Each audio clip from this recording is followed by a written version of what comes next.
Welcome back to our channel. Today, we will explore a new case, the disturbing case of Ryan Wingarden.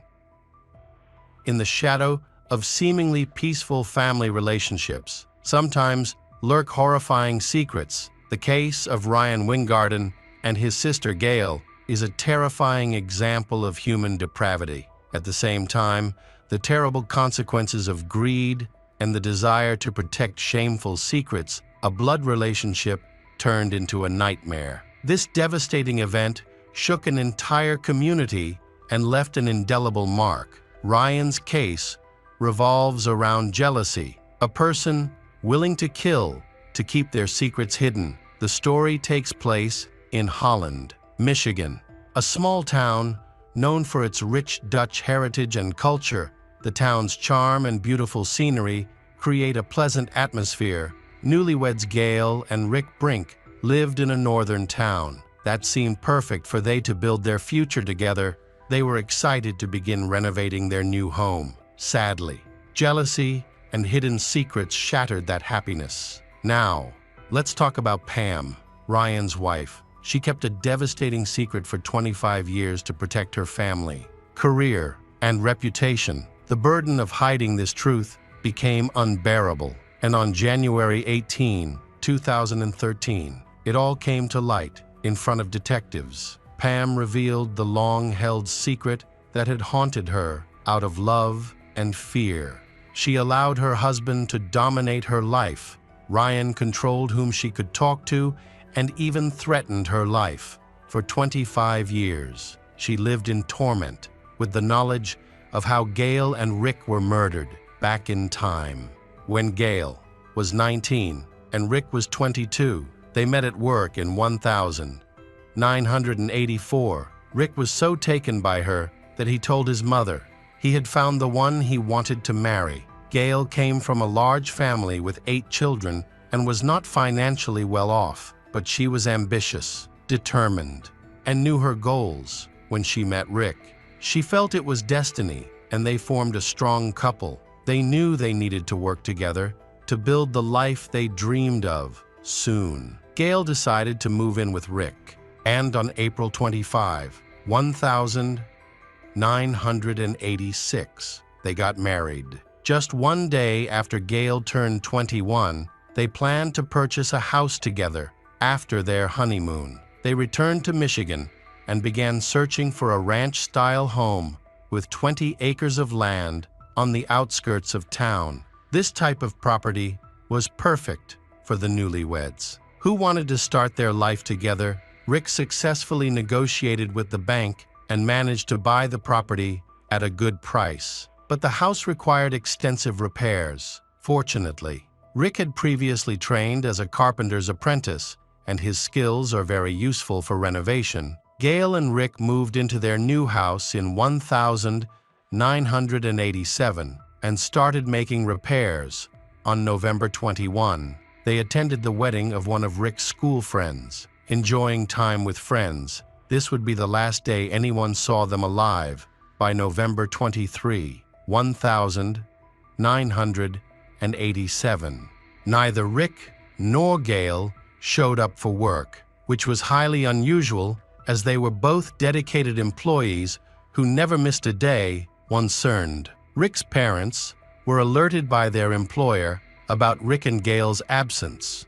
Immediately, they went to Rick's home on Ransom Street. When they arrived, they found Rick's SUV still parked in the driveway. But what they discovered next left them shocked and horrified. Rick was found in the front seat with attacked by force to his head. His parents quickly called the police. The Ottawa County Sheriff's Department arrived and secured the area. Upon searching the home, they discovered Gail dead on the marital bed, her face obscured by a bloody pillow. When the pillow was taken away, police discovered that Gail had been assaulted 3 times. Both Rick and Gail had been brutally murdered.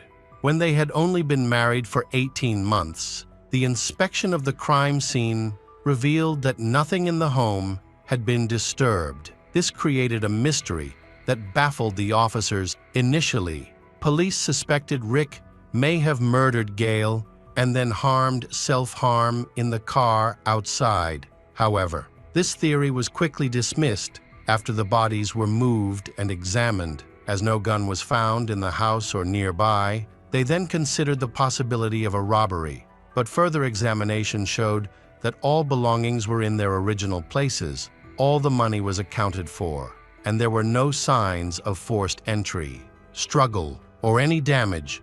Both Gail and Rick were still wearing their jewelry, and the entire house was clean, with hardly any evidence found. Here, they found no weapon at the scene. Also, could not locate the bullet casings during the search. The police found fingerprints. 4 belonged to Gail and Rick, while 2 were from an unknown source. 1 fingerprint was found on the toilet seat, and the other on the phone. The police checked these prints against their database, but found no matches, lacking physical evidence. They shifted their focus to gathering information about the victim's lifestyle and habits by interviewing friends and family. Ryan described Gail and Rick as the sweetest couple he had ever known, stating he had never seen a husband and wife get along so well. Rick's brother, Bat Brink, called the funeral an incredibly sad occasion. Gail's family, particularly her sister Cheryl and Ryan, were especially grief-stricken. After the mourning period ended, the police resumed their investigation, exploring different leads, but still lacked any evidence. Multiple theories emerged, but all the leads proved fruitless and unverified. A month later, on December 24, 1987, another shocking crime occurred. Deborah and her husband were found dead in their backyard, both with their throats slit. This case bore similarities to the previous murder of Gail and Rick. Nothing was stolen. There were no signs of a break-in, and no clear motives could be identified. The remarkable point is that the two families lived only half a mile apart, raising concerns among the public and investigators. However, this connection was dismissed when differences between the two cases were identified. The murders of Rick and Gail appear to have been carried out in a premeditated manner, suggesting a planned murder. Another theory caught the attention of investigators. Gail was looking into financial irregularities at her workplace, and the dossier she took home went missing. However, this theory was eventually set aside as the police ran out of leads, and the case went cold. Despite this, the murders of Rick and Gail remained in the public's memory. In 2007, 20 years after the murders, a group of investigators established a cold case unit in the Tawa County Sheriff's Department. This unit was led by detectives Venus Repper and David Blakely. In there, the Brink murder was one of the cases they chose to investigate. Although the documents were old, they managed to recover important notes. Venus and David noticed some remarkable details. During their discussions with friends and family, they frequently heard the name of Ryan. Unlike other family members, Ryan often made bizarre comments during family gatherings. Relatives recalled that he exhibited odd behavior. For example, he once claimed to have a vivid mental image of Gail's murder, stating he could see someone walking down the hallway to her bedroom. Cheryl remembered him saying, "Sometimes I wonder if I could have done something like that." Additionally, Ryan confessed to his sister Lynn that he felt a need to apologize to Gail because he believed he had violated her during the previous investigation. Police had ruled Ryan out as a suspect due to an alibi provided by his then-girlfriend, Pam. She claimed that on the night of the murder, she was doing laundry with Ryan, and her account matched his, making his story credible. And then, it was later revealed that Pam and Ryan had actually gone to a friend's house that night to use the washing machine. Upon reviewing the reports, detectives found inconsistencies in Pam's testimony. Although Pam's testimony strongly supported Ryan's alibi, the polygraph test revealed a different story. When asked if she was with Ryan that night, Pam said no, and the polygraph indicated no deception in her response. This raised concerns, so detectives decided to investigate further by visiting Pam in the trailer park where she lived with Ryan and their children. At that time, Pam and Ryan had been married for 23 years and had 3 children together. Pam had first met Ryan in 1987 when she was a single mother with a 6-month-old baby. They married in 1990 and remained together since then. The detectives arrived at the trailer park and were greeted by Ryan. Since marrying Pam, Ryan had become a devoted husband and was actively involved in raising their children. He informed the investigators that Pam was not home, and they asked him about his account of the double murder that occurred that night.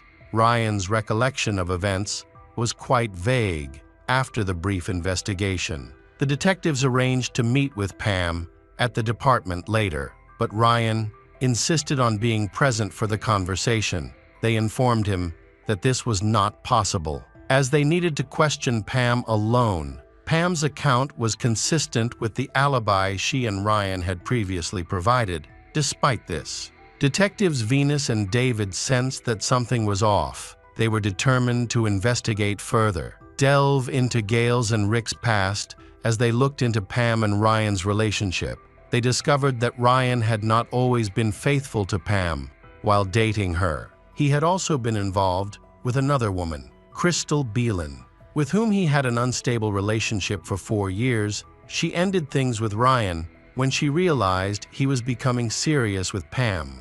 But their friendship continued. Detectives located Crystal and invited her to the department, where she agreed to come in voluntarily. The interrogation proceeded smoothly, and no incriminating evidence emerged during the conversation. However, she disclosed a significant secret that changed the direction of the case. She revealed that Ryan had previously confessed to her about an incestuous relationship he had with Gail when they were younger, a few days after the murder. Ryan had asked Crystal to drive past the crime scene, but she found it inconvenient, so they went to a nearby park instead. While at the park, Ryan expressed a need to talk and said he wanted to share a heavy secret with her. He then recounted the sexual relationship he had with Gail, claiming that it was consensual. However, he mentioned that, in his last request to Gail in the backyard, she rejected him, but he still proceeded with his intentions and forced himself on Gail. Ryan showed Crystal pictures of Gail in a bikini, expressing how he couldn't take his eyes off Gail and that he was deeply attracted to her. It seemed he was the only one aware of his feelings. One day, Rick caught Ryan staring at Gail, leading to some suspicion on Rick's part. Although he didn't confront Ryan about it, Crystal's revelation about Ryan's feelings gave the detectives a new perspective on the case, but her information wasn't sufficient, prompting the need for more investigation. To gather more details, they needed to speak with Pam. When Ryan and Pam arrived at the office, it was challenging to persuade Ryan to allow the detectives to speak with Pam privately. Eventually, he relented, and the questioning of Pam began. In Pam's testimony, she revealed that she was deeply in love with Ryan, particularly because Ryan was encouraging her and her child to move in with him. However, the situation quickly took a turn for the worse. That evening, Ryan took Pam to Gail's house, he parking in a way that would keep them hidden. He then led Pam to Rick's car. When Pam looked inside, she saw Rick's body on the front seat. Ryan didn't allow her to linger. He grabbed her wrist and pulled her into the house, leading her down the hallway. In the master bedroom, they have seen Gail's lifeless body, which appeared to be peacefully sleeping. Ryan picked up a pillow and placed it over Gail's face, saying, "Isn't she beautiful?" He then turned to Pam with a threatening look and warned, "If you go to the police or tell anyone what I did, this could happen to you too." Terrified, Pam fled from the house, despite the horror she had just witnessed. That night, she stayed with Ryan at his house. The next morning, they continued their lives as if nothing had happened. When Pam insisted on knowing why Ryan killed Rick and Gail, he finally confessed that he had a sexual relationship with Gail when they were younger. He was afraid that Rick might have found out about it over time. Ryan also revealed that he envied the success of Gail and Rick because he felt unsuccessful in his own life. He made money by selling small amounts of illegal substances. And after marrying Pam, she became the main provider for the family. While he stayed home to raise their children, Ryan was jealous of Gail's life and her husband, their new home. With her career, he was consumed by jealousy and resentment. Watching Gail be happy with someone else, Ryan was quickly arrested after Pam's confession, however. He maintained that he did not kill the family.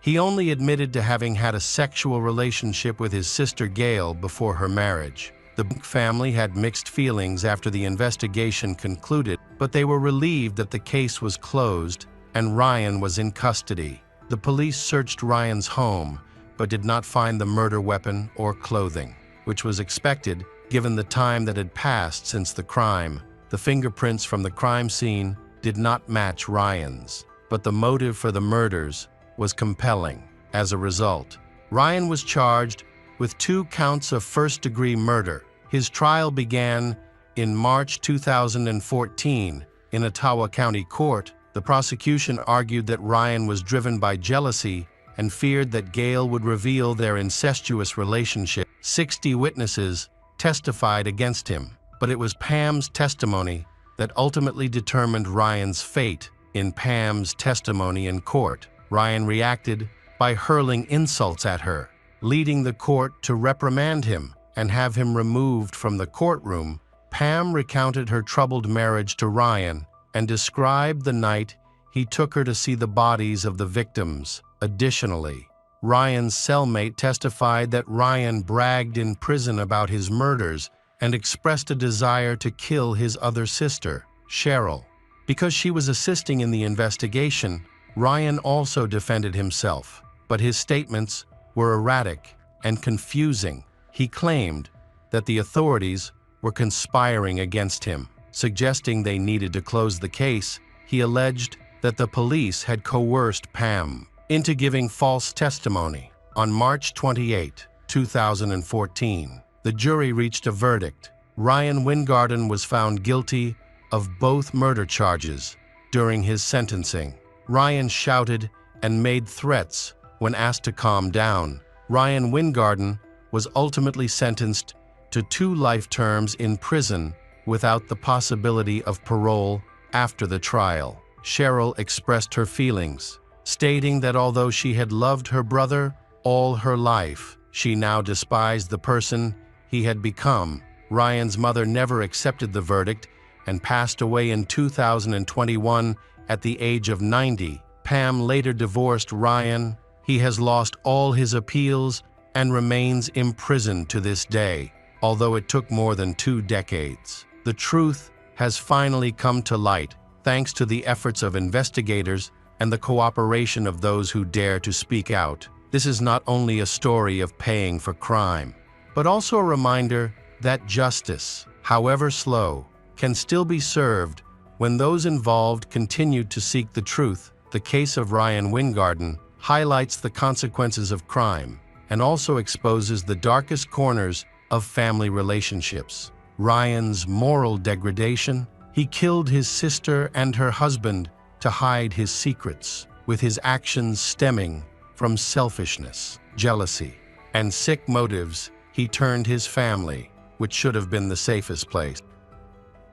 Wingarden suffered emotional highs and lows throughout the sentencing, crying at points and flaring up at others. At one point, he quoted from the Bible and then exclaimed loudly that he did not commit the crime, expressing his belief that the Lord knew he was innocent and that he had only told the truth. He referred to himself as an innocent man who was shackled for no reason other than what Repper and Blakely suggested to his wife. He reminisced about the night his daughter, whom he referred to as his little angel sent down from heaven, was conceived. He encouraged his children to be good citizens, advising them not to cheat, lie, or steal, and to be good neighbors who were quick to forgive At several points during his speech, he wept, stating that he was an innocent man, stripped of his family and wife because of lies. Assistant Ottawa County Prosecutor Lee Fisher remarked that Wingarden's outburst only reinforced the opinion that he had committed the killings. Implying that he was definitely not in touch with reality, Fisher added that the conviction provided closure for both families and signified that justice had been served, allowing them to no longer wonder what had happened to their brother and Gail. "My sister's been dead for 27 years, Murphy sobbed. "Now, I can go to her grave and say goodbye. You know, we're done. We're done. We finally got him, Gail and Rick. You can rest in peace now." Detective Blakely retired shortly after the trial ended. Repper said she's not sure who her new partner or what her next cold case investigation will be, but that she hopes to continue to bring justice to victims and closure to their families. This case highlights how hidden secrets can have devastating effects. Wingarden harbored a dark secret for years before it was uncovered. It demonstrates the psychological and emotional toll of suppressing the truth and how it eventually surfaces, often with significant consequences. Wingarden's conviction was largely based on the testimony of his wife, who revealed his confession after decades of marriage. This underscores how trust in relationships can be strained when significant wrongdoings are involved. It also shows how the burden of knowledge can compel individuals to seek justice, even at personal cost. The case remained unsolved for over 20 years, until investigators revisited it using modern interrogation techniques and social dynamics. This underscores the importance of persistence and advancements in forensic science and investigation, which can bring justice even decades after a crime. The murder stemmed from jealousy and unresolved issues within the family. It serves as a reminder that family disputes, if left unchecked, can escalate into tragic outcomes. Communication and conflict resolution within families are crucial, despite the passage of time. The judicial system demonstrated that justice can still be served. This case serves as a reminder to victims' families and society that crimes will not be forgotten, and efforts will continue to uncover the truth. Hello friends, welcome to our channel. Today we're going to take a look at another horrible case with you. The case of Alana Frick. Alana Christine Frick was born in September 1977 in Windsor, Ontario, Canada, to Croatian immigrants, George and Anafi. She was the younger of two daughters, and her birth was seen as a miracle by her parents, who had been told by doctors that they would not be able to conceive again after her older sister, Caroline. Alana was very close to her sister from an early age and was raised with strong values of hard work and education. Her parents worked tirelessly at a large car factory to provide for their daughters and instill in them a love of learning. Both sisters excelled in school, but Alana stood out for her determination and passion for learning, spending all her free time reading and pursuing extracurricular activities like dance, gymnastics, and track and field. During her summer breaks, Alana worked in cornfields to help her family and learned to budget wisely. She excelled in math and science, and by high school, she had set her sights on a career in medicine. She graduated as the top student and enrolled in a prestigious medical university without issue. It was during high school that Alana began dating Matthew Ryan, who was also studying medicine. Their romance lasted throughout their university days, but after graduation, Alana decided to continue her studies in Ottawa's university residency program, while Matthew settled for a job at a local hospital. Despite the distance, Alana and Matthew's relationship continued until nearly 2002, during which time they even planned to marry. However, they eventually decided to remain friends.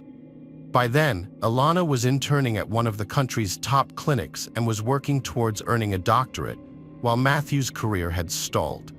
In February 2003, Alana experienced love at first sight while working a night shift at the hospital. She walked into the staff room and noticed a new colleague, Mohammed Shamji, who instantly captured her attention. Mohammed was a year older than Alana and a resident in the neurosurgery department. Coming from an esteemed family of medical professionals, Mohammed was born and raised in Ottawa. His father, Farid Shamji, was a distinguished surgeon, and his mother, Edith, was a skilled psychiatrist. His older brother, Ali, was a seasoned medical biophysicist, and both brothers had graduated from Yale University. Mohammed later returned to Canada to earn his doctorate from the University of Western Ontario. Although Mohammed initially showed no interest in approaching Alana, she was drawn to him and attempted to catch his eye. Eventually, Mohammed asked his colleagues for her phone number, sent her a message, and their romance began to flourish. Alana thought Mohammed was shy and introverted because he rarely initiated conversations, felt uneasy on dates, and would suddenly change topics or become silent. However, it was later revealed that his distant behavior wasn't due to shyness, but rather a lack of interest, as he was already secretly dating another woman. When Alana found out about the other woman, she became determined to win Mohammed over and become his sole partner. Their relationship was tumultuous during the first year, with 3 breakups and reconnections, mainly due to Alana's persistence. Despite her parents' advice to leave Mohammed, Alana remained committed, believing she had found her true love. Alana showered Mohammed with gifts, surprises, and home-cooked meals, but he only occasionally reciprocated her efforts. Meanwhile, Mohammed seemed to simply accept her affections, reciprocating only infrequently, creating an unbalanced dynamic in their relationship. In the summer of 2004, Alana discovered she was unexpectedly pregnant, which caused anxiety for both her and her partner. Despite their surprise, Mohammed, who was raised in a traditional Muslim country, felt pressured to marry Alana before their child was born, following cultural customs. The couple had 2 wedding ceremonies in early September 2004, one that respected Mohammed's family's cultural traditions and another with friends at a trendy restaurant complex. Although they appeared happy and in love, their marriage marked the beginning of a difficult period that would ultimately end in tragedy. In January 2005, they moved into a spacious house in an upscale Ottawa neighborhood and welcomed their daughter, Yasmin Ina. However, the birth of their daughter did not improve their marriage. Mohammed prioritized his career and education, neglecting his wife and newborn daughter. Moreover, he openly expressed his disappointment at not having a son. After having her baby, Alana took maternity leave to care for her child and manage the household. However, this led to tension with her husband, who would come home from work and isolate himself in his office, hardly spending time with Alana and their daughter. As time passed, he grew increasingly anxious, irritable, and critical, often belittling Alana's appearance, refusing her cooking, and even calling her stupid and useless. Despite her struggles, Alana kept her family problems private, not even sharing them with close friends or her parents. However, one day, while talking to her mother on the phone, her husband came home in a bad mood and began insulting Alana, which her mother overheard. Her mother tried to defend her, but her son-in-law shifted the blame to Alana, claiming she was responsible for their failing marriage. Alana's mother advised her to file for divorce and leave the abusive relationship, but Alana refused, insisting that she loved her husband and could handle the situation herself. Alana remained silent about Mohammed's physical abuse because the verbal abuse had become routine for him. However, the situation escalated in the summer of 2005 when Mohammed, in a fit of rage, punched Alana in the face, breaking her nose. Alana, holding her baby, fled to friends and reported the domestic violence to the police. She also decided to divorce Mohammed and leave him for good. Surprisingly, Mohammed began pleading with Alana to return, promising to never hit her again, raise his voice, or engage in any form of abuse. He claimed he would change and make their family life perfect, controlling his emotions. While Mohammed appeared genuinely remorseful, his actions were motivated by self-interest. As a young neurosurgeon, he was about to enroll at Duke University to pursue his doctorate, and a criminal conviction would jeopardize his promising medical career. Mohammed's primary concern was his own future, but he managed to convince Alana to drop the charges and file for divorce. She even agreed to follow him to North Carolina, where he would continue his studies and earn a degree. After a period of turmoil, Mohammed and Alana's family life became more stable. Mohammed was accepted into a competitive biomed engineering program, a significant achievement. Alana, meanwhile, enrolled in a master's program at Duke University, where she received a scholarship to cover her tuition. As a result, the couple had more time for each other, and their relationship became more solid.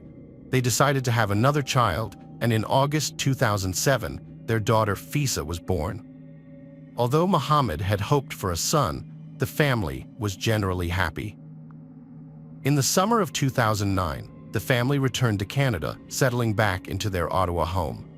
Alana quickly returned to work as a family doctor at a prestigious hospital, earning a good reputation. Mohammed juggled his work, studies, and university teaching responsibilities. Around the same time, social media was becoming popular, and the couple started a personal blog that presented an idealized image of their family life. Behind their perfect facade, Mohammed and Alana's relationship was troubled. He controlled every aspect of her life, dictating who she could see, what she wore, and even monitoring her online activities. He would openly criticize her appearance, style, and parenting, but Alana chose to remain silent and tolerant of his behavior. As time passed, Mohammed's aggression and yelling increased, always blaming Alana for their arguments and problems. In 2011, he was offered a prestigious fellowship in spinal surgery in Calgary, which he accepted. However, he moved without his family, leaving them behind in Ottawa, and they were forced to maintain a long-distance relationship for over a year. During a visit home, Mohammed left his laptop on, and Alana discovered a message on his social media from a woman, implying a romantic involvement. When Alana confronted him directly, he admitted to having an affair and didn't deny it. This revelation was a devastating blow to Alana, and she considered divorcing her husband again. Her family thought she wouldn't forgive him this time, but surprisingly, Alana gave her family another chance. Mohammed promised to end the affair and start fresh in Toronto, where he had received a prestigious job offer. Mohammed and Alana had a third child, Marius, in 2013, hoping to strengthen their family. However, Mohammed's behavior towards Alana didn't change, and he continued to focus on his medical career, becoming a respected neurosurgeon. Alana also advanced in her career, but tension between them grew. During a family ski vacation, Mohammed's abuse resumed, leaving Alana with a deep cut on her arm that required stitches. Initially, she claimed it was a skiing accident, but later confided in her friend that it was from an argument over another affair. Alana overheard a private phone call between her husband, Mohammed, and his mistress. When she confronted him about it, he physically abused her. A friend advised Alana to divorce Mohammed, but she refused.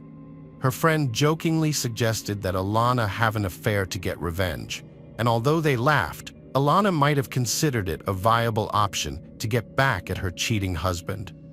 The summer of 2016 was difficult. While their older kids were at camp, Alana's youngest child stayed with her parents. During this time, the couple's relationship deteriorated. In early September, they celebrated their 12th anniversary on social media, but just a week later, they discussed getting a divorce. Mohammed refused, stating he was content, while Alana felt desperate. She started an affair with a colleague who had shown interest in her. Alana found solace in this new relationship, enjoying the care, attention, and feeling loved again. She became so enthralled that she might have considered leaving her children behind to be with her lover. On November 25, 2016, a fierce argument erupted in the family when Elena told her husband Mohammed that divorce was inevitable. The next day, she consulted a divorce lawyer and then departed for a 3-day medical conference in another city. During her time away, Mohammed frantically sent her messages begging her to reconsider and salvage their marriage for the sake of their children. When Elena returned home on November 30th, she made a final phone call to her parents, attempting to reassure them that everything was okay despite her anxious tone. What her parents didn't know was that Alina had tried to contact the police that evening, but unfortunately, she misdialed the number, which would have devastating consequences. The following day, December 1st, Alina's mother Anna tried to reach her daughter but couldn't get through, so she called her son-in-law Mohammed to find out what was going on. In a calm tone, Mohammed deceived Anna, telling her that Alina had abandoned him and their children in the middle of the night to be with another man. Alina's parents were suspicious of Mohammed's story, knowing their daughter would never abandon her children. They contacted a close friend of Alina's who lived nearby, asking her to keep an eye on the Mohammed home while they rushed to Toronto to file a missing persons report with the police. Alana's family was worried when her friend said her car was still in the driveway. When her parents arrived at her house, everything seemed normal, but Mohammed was upset, insisting that Alana was with her boyfriend and that the police had been called unnecessarily. He had already told the police this when they visited earlier. Later, on December 2nd, a man walking his dog near the river, about 24 miles from the Mohammed's home, found a new-looking large suitcase under a bridge.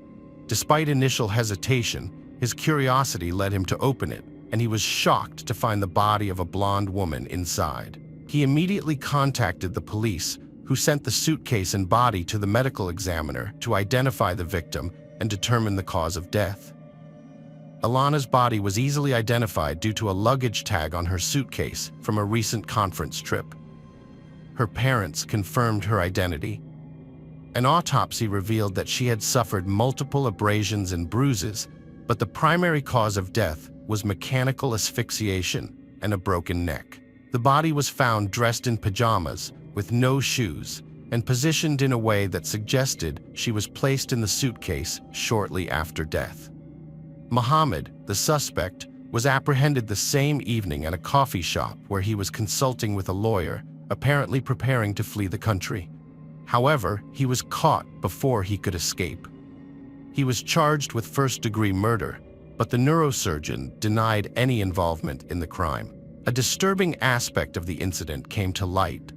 Their 12-year-old daughter, Yasmin, had unknowingly witnessed her mother's murder. According to Yasmin, she heard screams and noise coming from her parents' room and rushed in. She cracked open the door to see her father kneeling behind the bed, with her mother likely lying on the floor, out of her sight. Mohammed yelled at Yasmin, telling her to leave, shut the door, and go back to bed. The next morning, he told the girls that their mother had left. Despite her young age, Yasmin sensed that something terrible had happened, but she struggled to believe that her father could have killed her mother. To protect Yasmin from having to testify in court, Mohammed confessed to the crime and recounted the events of that fateful evening. Mohammed and his wife, Alana, got into an argument about her infidelity and desire for a divorce. The situation escalated quickly, and Mohammed physically attacked Alana, knocking a phone out of her hand as she tried to call the police. He struck her multiple times in the face, pinned her to the floor, and strangled her. Their daughter walked into the room but couldn't see what was happening because of the bed. When Mohammed realized Alana was no longer breathing, he tried to resuscitate her, but it was too late. He had broken her neck during the attack. He then put her body in a large suitcase, drove around for hours, and eventually threw the suitcase off a bridge into a river, hoping the current would carry it away. However, the suitcase got stuck against the bridge's foundation in the darkness. During Mohammed's trial in 2017, his father, Farid Shamji, caused an uproar by making disparaging comments about his deceased daughter-in-law. Shamji tried to justify his son's actions, claiming Alana had been unfaithful and provoked Mohammed. These comments led to an investigation, and Shamji's medical license was revoked in April 2019. Mohammed was convicted of second-degree murder and received a life sentence, but he will be eligible for parole in 14 years. Since he had already served time during the trial, he could be released as early as 2030. As part of his sentence, Muhammad is not allowed to contact his children or Alana's parents and must pay them a substantial amount of money in compensation. He has also been banned from practicing medicine or teaching again, having his medical license revoked permanently. Alana's parents are now taking care of the children who have been left without their parents. Hello friends, welcome to our channel. Today we're going to take a look at another horrible case with you. The case of Patrick de la Cerda. Patrick de la Cerda was born in June 1992 in Miami, Florida, to a loving family. His father, Max de la Cerda, was from Spain, and his mother, Patricia Ronza, was from France, and moved to the US in the 1980s, where she married Max and had Patrick. Patrick grew up in a supportive and caring environment, surrounded by his parents' kindness, mutual respect, and care. He was a bright, sociable, and friendly person who excelled in school and made friends easily. His parents prioritized his education and upbringing, providing him with every opportunity to become a worthy individual. Patrick's father was a skilled construction specialist who had worked in the field all his life. Although the family wasn't wealthy, they were considered well off by city standards. After high school, Patrick decided to follow in his father's footsteps by enrolling in the construction faculty. However, during his university years, his parents divorced after nearly 25 years of marriage. The divorce was amicable, with no conflicts or disputes over property. Patrick's mother moved to Deltona, where she remarried, while Patrick chose to stay with his father in Miami, where they worked together as respected professionals in the construction industry. Despite their divorce, the family remained extremely close-knit and supportive. They regularly kept in touch through phone calls and were always willing to help each other when needed. Patrick frequently visited his mother in Deltona, sharing his life updates, happiness, and experiences, and introducing her to his love interests. With his mixed French-Spanish heritage, Patrick had a charming appearance from a young age, making him popular among they.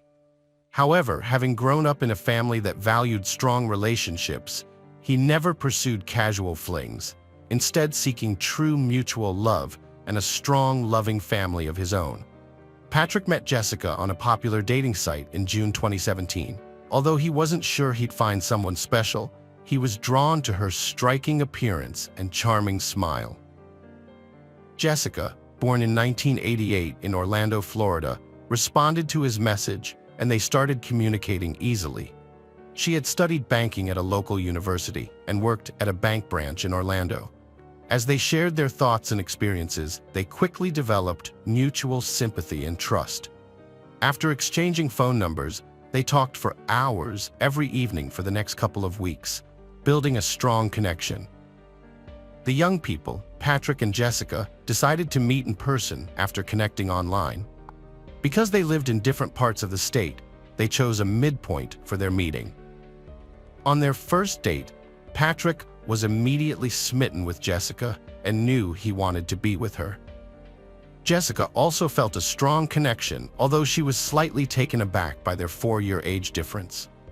Thrilled, Patrick called his mom, Patricia, on the way home to tell her about the girl he wanted to marry and start a family with. Patricia could hear the excitement in her son's voice and knew he was serious, making her happy for him.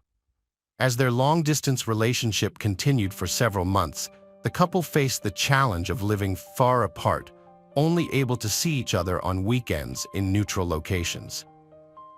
To spend quality time together, they would often rent a cozy hotel room in a secluded spot. They cherished these moments, but by Sunday evening, they would reluctantly part ways, returning to their respective homes to prepare for work on Monday morning. In December 2017, Patrick moved to Delton to be closer to his girlfriend Jessica, who lived nearby. He purchased a house in a quiet neighborhood and started renovating it to create a cozy home for when Jessica would join him. However, Jessica was unable to leave her job immediately, so they planned to have a housewarming party in early spring the following year. As the new year approached, Patrick decided to propose to Jessica. He set up a romantic surprise, arranging fireworks in the backyard of his new house. While Jessica was distracted by the display, Patrick got down on one knee and presented her with a ring, asking her to be his wife. Overjoyed, Jessica accepted his proposal. Patrick revealed that he had been searching for the perfect engagement ring for a long time, but couldn't find one that met his high standards. He settled for a decent ring from a jewelry store to propose before the new year, but he had already commissioned a custom-made ring from a jewelry workshop, designed specifically to his taste. Patrick's life was about to take a dramatic turn. It had been 2 months since he got engaged, and wedding and housewarming preparations were in full swing. Both sets of parents had given their blessing, and the happy couple was ecstatic about their future together. They were planning a grand celebration in either Miami or France, the groom's mother's hometown. But on February 27, 2018, concern set in when Max, Patrick's father, received a call from a courier. The delivery company had listed Max's number as an alternate contact. The courier reported that Patrick's order had been delivered to his address, but he wasn't answering the door or his phone. This wasn't like Patrick, and Max immediately felt worried. Since he was at work and couldn't check on his son, he decided to ask his future daughter-in-law for help. Patrick's father called Jessica, his voice laced with anxiety, saying he couldn't reach his son. Jessica had been trying to contact Patrick all morning, but he hadn't replied to her messages or calls. When she told Patrick's father, Max, he feared something must have happened to him. Jessica rushed to Patrick's house as quickly as possible. When she arrived, she saw his car in the driveway, suggesting he hadn't left. Using her own key, she entered the yard and loudly called out to Patrick, but there was no response. Jessica cautiously opened the front door and was met with a horrific scene. Her fiancé lay at the entrance, surrounded by a pool of his own blood, showing no signs of life. She immediately called emergency services, but the paramedics who arrived were unable to help Patrick and sadly declared him dead. By the time the police arrived, Jessica was devastated, sobbing in the backyard of the house where Patrick had proposed to her just 2 months prior. When an officer approached her, she pointed an accusatory finger at a single individual, a wealthy and influential ex-boyfriend. According to Jessica, he was responsible for murdering her lover and destroying her life. To make sense of this complex case, it's essential to go back in time to when Jessica and Patrick first met. At that point, Jessica was in a relationship with Gregory Bender, a successful businessman who owned an investment fund. He was 20 years older than her and had swept her off her feet during her student years. Gregory lavished her with expensive gifts and exotic getaways, and Jessica believed she had found her soulmate. However, she soon began to notice peculiarities in his behavior that raised red flags. Gregory exerted control over his girlfriend Jessica, monitoring her every move and conversation. If she had a male admirer, he would threaten and intimidate them away. Meanwhile, he was secretive about his own life, sharing little information with her. Their 8-year relationship was marked by Gregory's refusal to introduce Jessica to his family and friends. He dictated when they would spend time together, go on vacation, or visit his home, claiming to be too busy. Jessica longed for a normal family life, including having children, but Gregory always put it off, saying the time was not right. When Jessica attempted to end the relationship, Gregory proposed to her, and she accepted. However, nothing changed. They still lived apart and only saw each other when Gregory permitted. After Gregory was in a car accident and hospitalized, Jessica rushed to his side, but first she stopped by his house to gather some belongings for him. Jessica encountered a mysterious woman at the house who refused to introduce herself and instead asked Jessica who she was. Jessica explained that she was the bride of the house's owner, showing her engagement ring as proof. The stranger then revealed her own ring and introduced herself as Diora Sanchez, Bender's legal wife. Stunned, Jessica decided to end her relationship with the cheating businessman. However, Gregory begged her to stay, promising to divorce Diora soon and marry Jessica instead. Naively, Jessica believed him, But time passed and nothing changed. Frustrated, she joined a dating site and met Patrick, with whom she started communicating. Finally, Jessica mustered the courage to break up with Gregory, but he refused to let her go. Bender initially tried to win Jessica back by promising to divorce his wife, but when that failed, he resorted to threats and harassment. When that didn't work, he became suspicious and decided to find out who Jessica was communicating with. He hired professionals to hack into her account and gather information. After discovering that Jessica was talking to Patrick, Gregory sent him threatening messages, claiming Jessica was his fiancée and demanding that he break up with her. While Patrick remained calm, believing the threats were empty, Jessica was terrified. She knew Bender had the means to carry out his threats, given his wealth, connections, and large collection of firearms. Jessica suggested ending their relationship to avoid hurting anyone, but Patrick refused to consider it. Instead, they went to the police and presented evidence of Gregory Bender's stalking and threats. As a result, they obtained a restraining order prohibiting Gregory from approaching or contacting them in any way. Additionally, the court ordered him to surrender all firearms in his possession. For a period of time, things seemed to return to normal, and the couple, Jessica and Patrick, thought they had finally escaped the stalker's attention. However, Jessica remained uneasy and persuaded Patrick to install security cameras both outside and inside their home, fearing that Gregory might ignore the restraining order. Let's go back to the tragic events of February 27, 2018. During the initial crime scene investigation, detectives quickly dismissed the possibility of a robbery and instead suspected a personal motive, given the brutality of the murder. The killer seemingly had a deep hatred for the victim. The 25-year-old victim's body had 4 gunshot wounds, including shots to the thigh, chest, and head. The examination also revealed injuries consistent with a fall from a ladder. The body was found lying on the floor between the front door and the stairs leading to the second floor.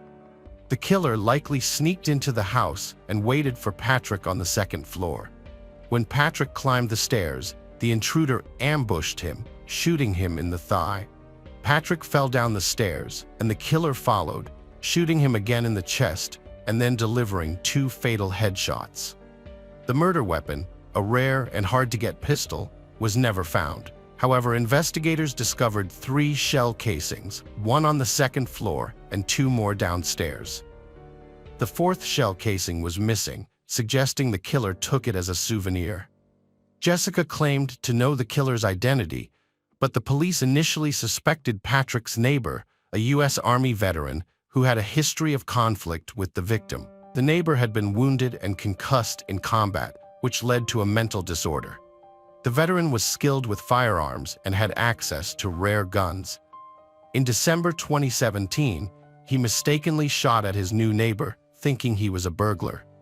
Fortunately, no one was physically harmed, but the neighbor was hospitalized for a psychiatric condition that worsened due to the incident. After his return, the neighbor stalked Patrick, accusing him of being a spy and threatening to expose him. Given the neighbor's mental illness and potential motive, he was detained and questioned. Although he openly disliked Patrick, he had a solid alibi confirmed by multiple people at the time of the murder. The investigation focused on finding evidence and provoking a reaction from the perpetrator. The initial theory of a robbery was quickly dismissed since nothing was stolen or disturbed in the house, except for the hard drives containing video surveillance footage. This made it impossible to identify who entered or left the house that day. Forensic experts found no evidence, including fingerprints, shoe prints, or DNA traces, at the crime scene. The murder was meticulously planned, and although the investigators were convinced of Gregory's guilt, he seemed likely to get away with it. To catch him, the police devised a covert plan, asking Jessica to lure her former lover into a frank conversation. Jessica agreed and called Gregory, yelling at him, crying, and demanding to know why he had committed the crime. However, Gregory was suspicious from the start and feigned innocence, pretending to be shocked when Jessica accused him of murdering her fiancé.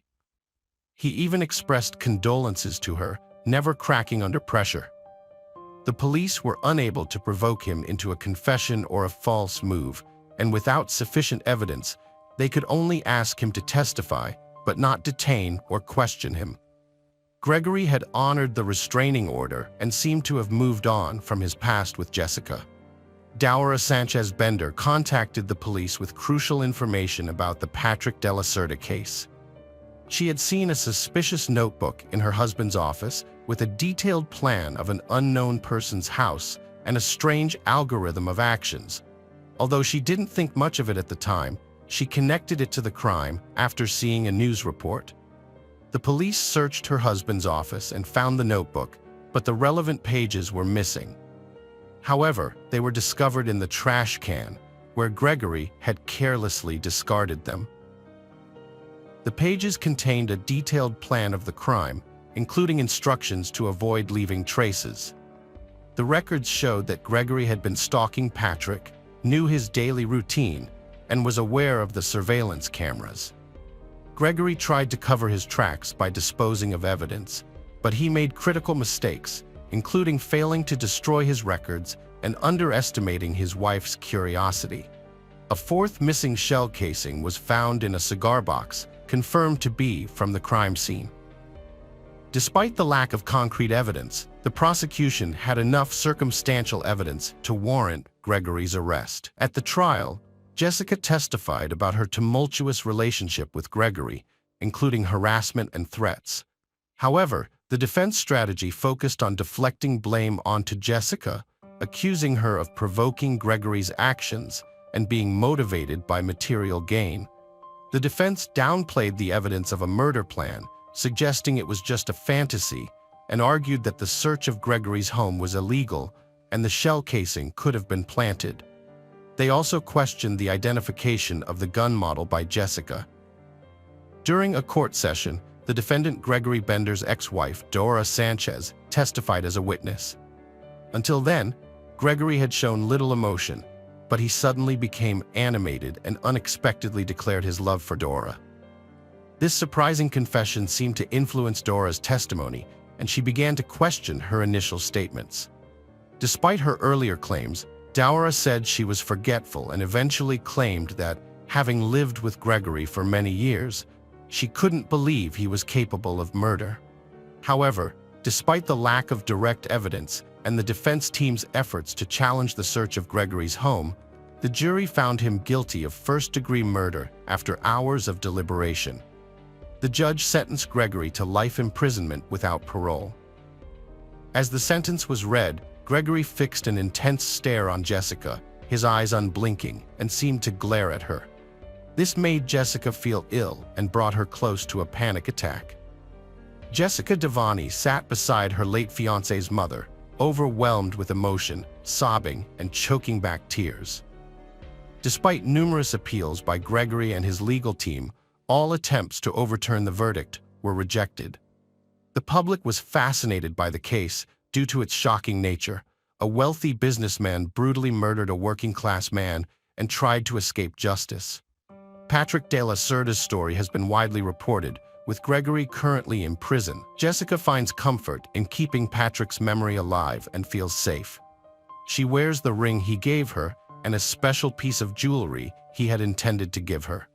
She remains close to Patrick's parents, who have welcomed her into their family as if she were their own daughter. Welcome back, detectives. Let's dive into another horrible case.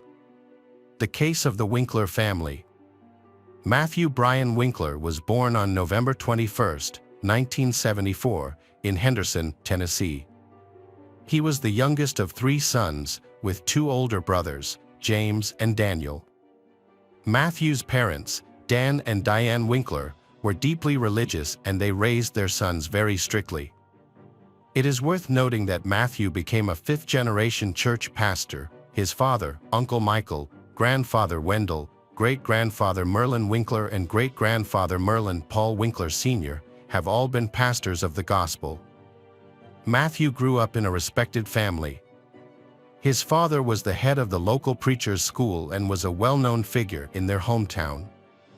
As a result, Matthew and his brother attended Sunday school and actively participated in church activities. Outside of church, Matthew excelled in high school soccer, with many believing he had the potential to become a world-class athlete. As the head of the family frequently traveled for his preaching activities, he was often accompanied by his wife and children. As a result, their children, including Matthew, attended multiple schools during childhood. Despite this, he was an outgoing and friendly child who easily made friends in each new place.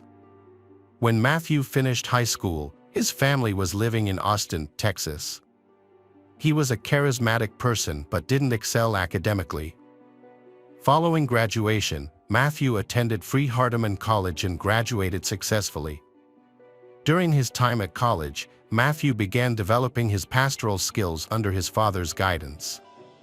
He served as the youth minister at the Central Church of Christ in McMinnville.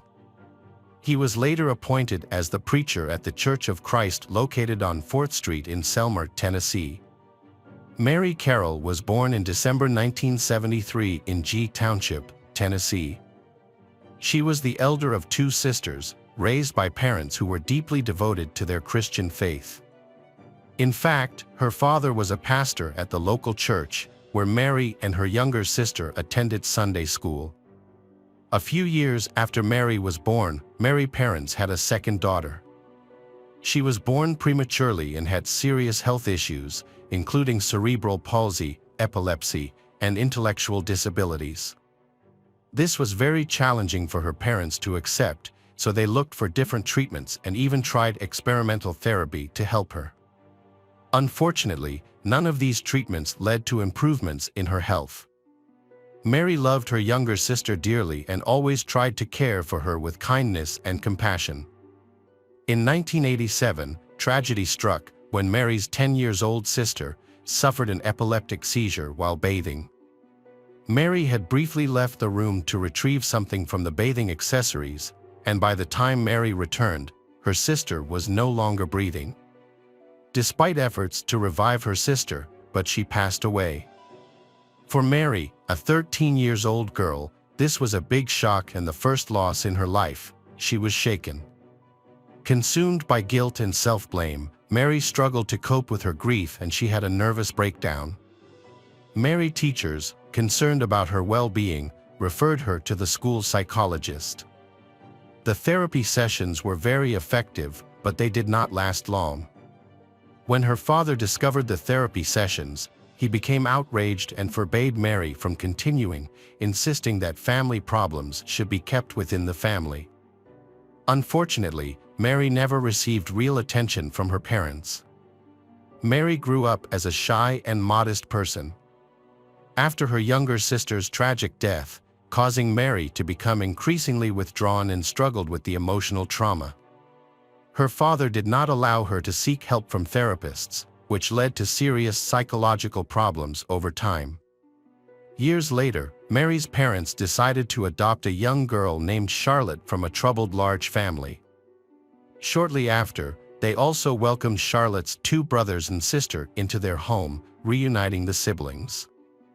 As the older sibling, Mary took care of the younger children and helped her mother. Around the same time, Mary met Matthew, who had just graduated from high school. He was charming, handsome, and popular among girls. However, his strict religious upbringing prevented him from freely expressing his romantic feelings. Despite this, Mary and Matthew quickly hit it off, which soon blossomed into love. As their feelings grew deeper and deeper, they decided to take the next step. After a few months, they introduced each other to their parents, who gave their blessing. With their parents' approval, Mary and Matthew began planning their wedding, which took place in April 1994. When Matthew's family welcomed their first daughter, Patricia, his college education was temporarily postponed. To support his family, he worked at a construction site, but he only did it for a short time because he was not used to hard physical labor. This was when Mary began to notice that Matthew had a difficult temperament. He would often get angry over nothing, become easily irritated, and have trouble controlling his temper. Mary, a gentle and quiet young woman, decided not to speak out about the issues she faced, and instead she kept her family problems to herself. Mary, brought up in a patriarchal household, she had been taught to obey her husband without question. Initially, the Winklers lived close to Mary's parents, allowing her to visit them frequently. However, their lives took a turn for the worse when Mary's mother, Mrs. Freeman, was diagnosed with cancer. The disease progressed rapidly, and she passed away within a few months. This loss was another blow to Mary. Now she has the responsibility of taking care of her little siblings. Mary's situation became increasingly complex during this time, due to her second pregnancy. Following the birth of their second daughter, the family relocated to a new city, where they purchased a small home. After the move, Mary became fully devoted to caring for her baby, which led to her nearly ceasing communication with her father and younger siblings. Their constant need for attention overwhelmed her, which further strained their relationships. Additionally, Mary struggling with severe postpartum depression. Those close to the Winkler family noticed changes in Mary's behavior and personality that seemed unusual and concerning. As an introverted person with sociophobic tendencies, she found it challenging to connect with others and form friendships. She gets upset easily, and any little thing can bring her to tears. During this period, as Matthew's career as a pastor progressed, Mary grew increasingly withdrawn.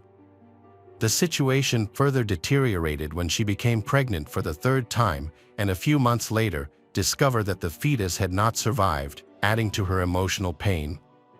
This news was devastating for Mary, who had been eagerly anticipating the arrival of this child.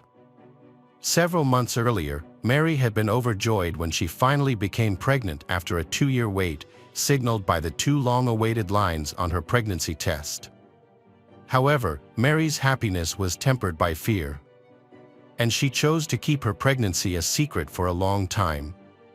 Eventually, as her condition became more noticeable, people around her began speculating about her unusual behavior and private life. Those who knew Mary closely believed that her unusual behavior was due to the severe trauma she experienced in her childhood, which had taken a toll on her emotional well-being. Behind closed doors, Matthew and Mary's seemingly perfect marriage was far from ideal. Matthew would often shout and snap at his wife, Mary, for no apparent reason, much to the concern of their neighbors. Despite her efforts to maintain a facade of a happy marriage, the truth began to unravel when Mary appeared with a huge black eye. Although she claimed it was an accident, rumors quickly spread about the pastor's violent behavior towards his wife. The tension in their relationship worsened when Matthew had a growing desire to try new things in the bedroom, and he suggested to his wife that they experiment with role-playing, adult toys, and other activities. However, these ideas were met with strong disapproval from Mary. She had been raised in a conservative and strict family, found these ideas to be completely unacceptable. As a result, she firmly told Matthew that she would not engage in such activities. This led to Matthew becoming angry and frustrated, and he repeatedly attempted to force Mary to give in to his desires. The situation became increasingly unbearable for Mary, who suffered abuse from her husband in the bedroom. She eventually confided in her closest friend, tearfully sharing her struggles and asking for kept confidential. Unfortunately, her friend knew the promise and instead shared the information with others. The incident led to widespread rumors about the pastor's behavior, Matthew, damaging his reputation within the community. At that time, Matthew is being promoted and desires to become a local church leader. Nevertheless, his aspirations were dashed due to the swift spread of unflattering rumors about him.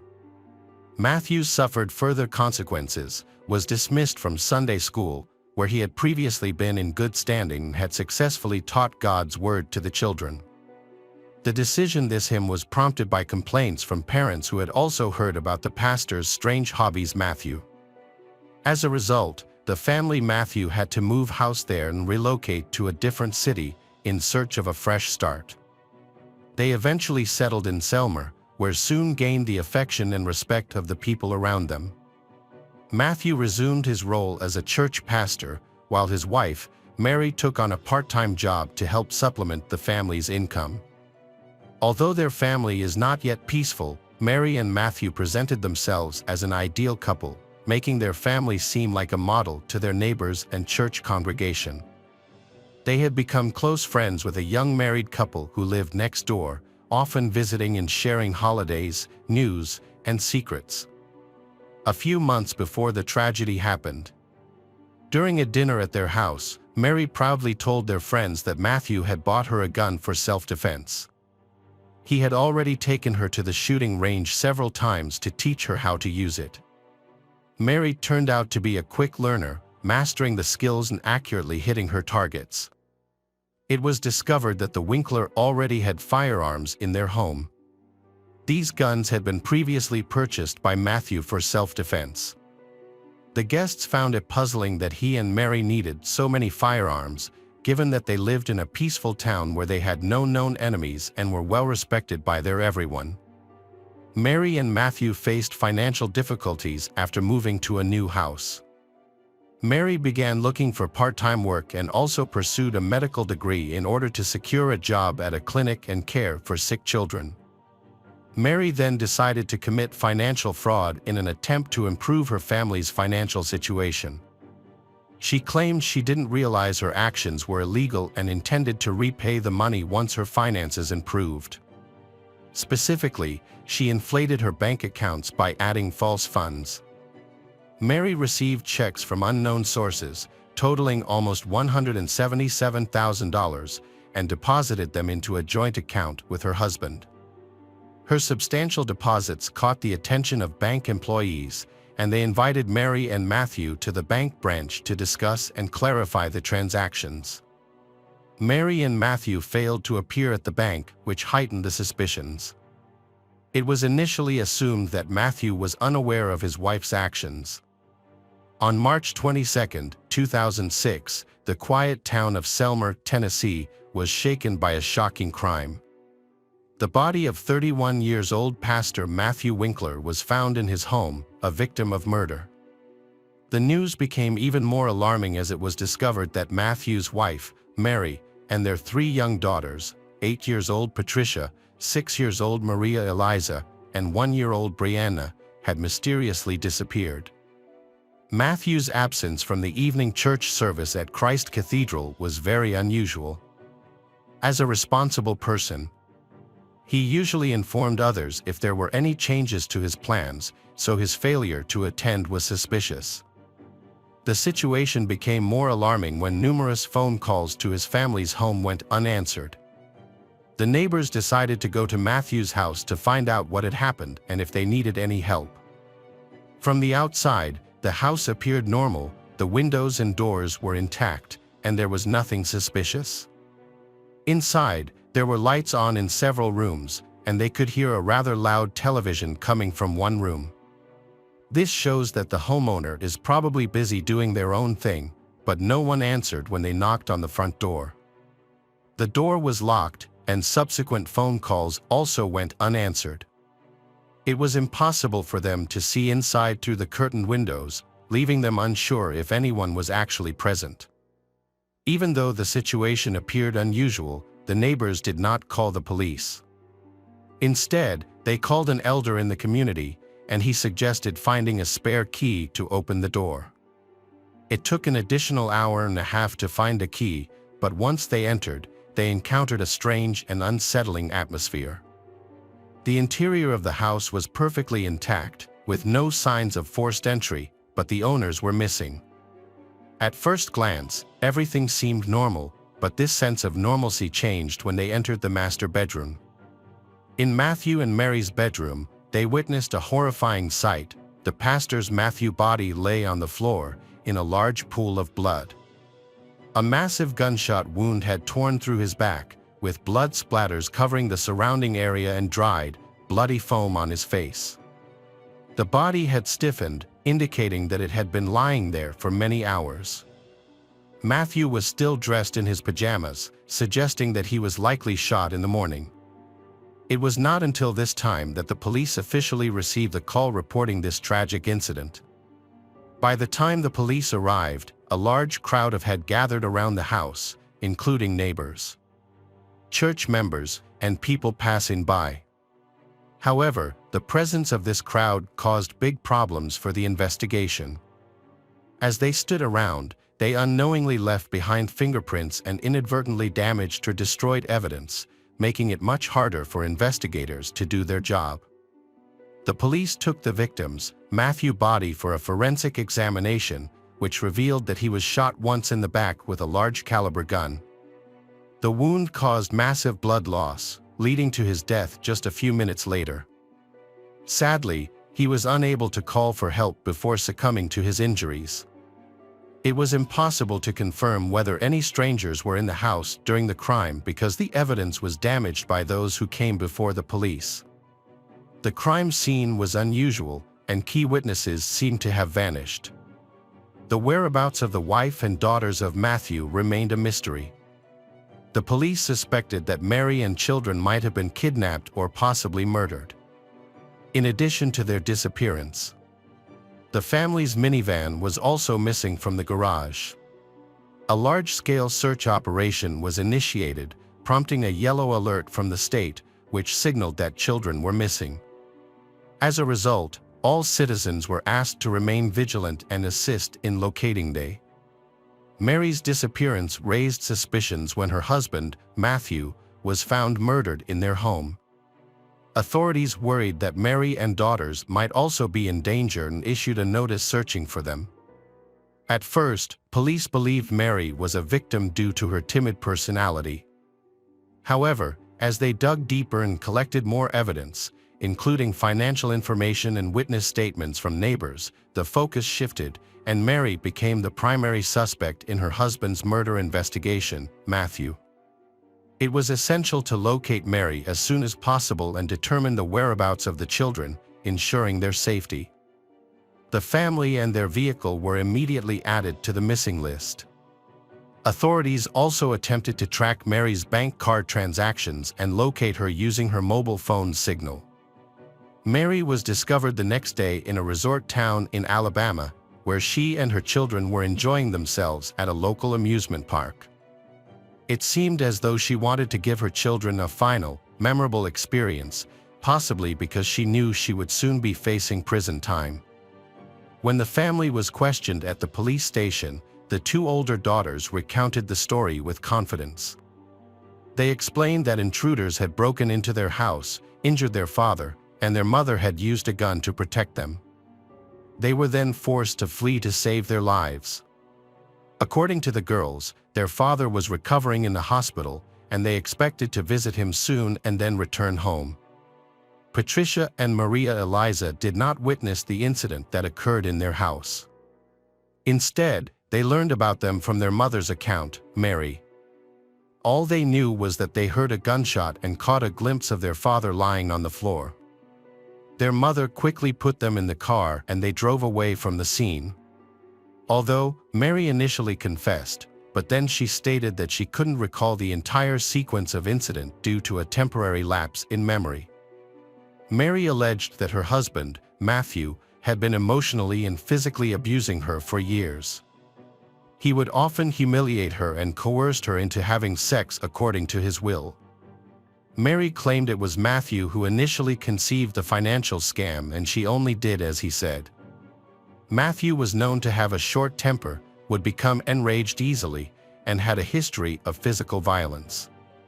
His former secretary corroborated these allegations, stating that she frequently saw Matthew yell at his wife, who would bring him lunch at church, but he would always find fault with something she did. The evening before the murder, a heated argument broke out between Mary and her husband, Matthew, resulting in them spending the night in separate rooms. Mary was distraught and spent the entire night crying. The next morning, still distraught, she inadvertently picked up the loaded shotgun her husband kept in the house.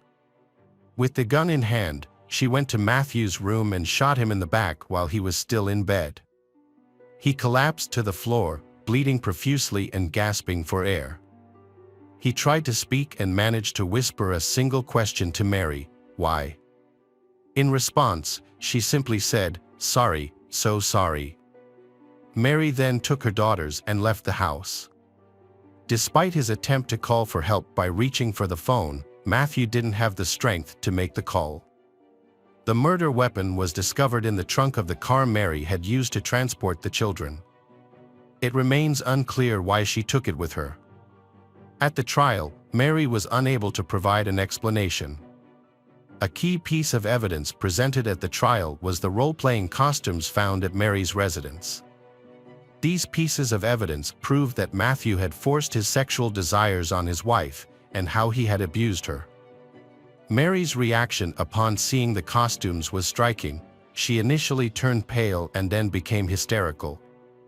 Despite providing multiple, conflicting accounts of the events, the court ultimately concluded that she was a victim of domestic abuse. The court found that Mary's years of accumulated feelings of anger, resentment, and pain eventually led to the murder.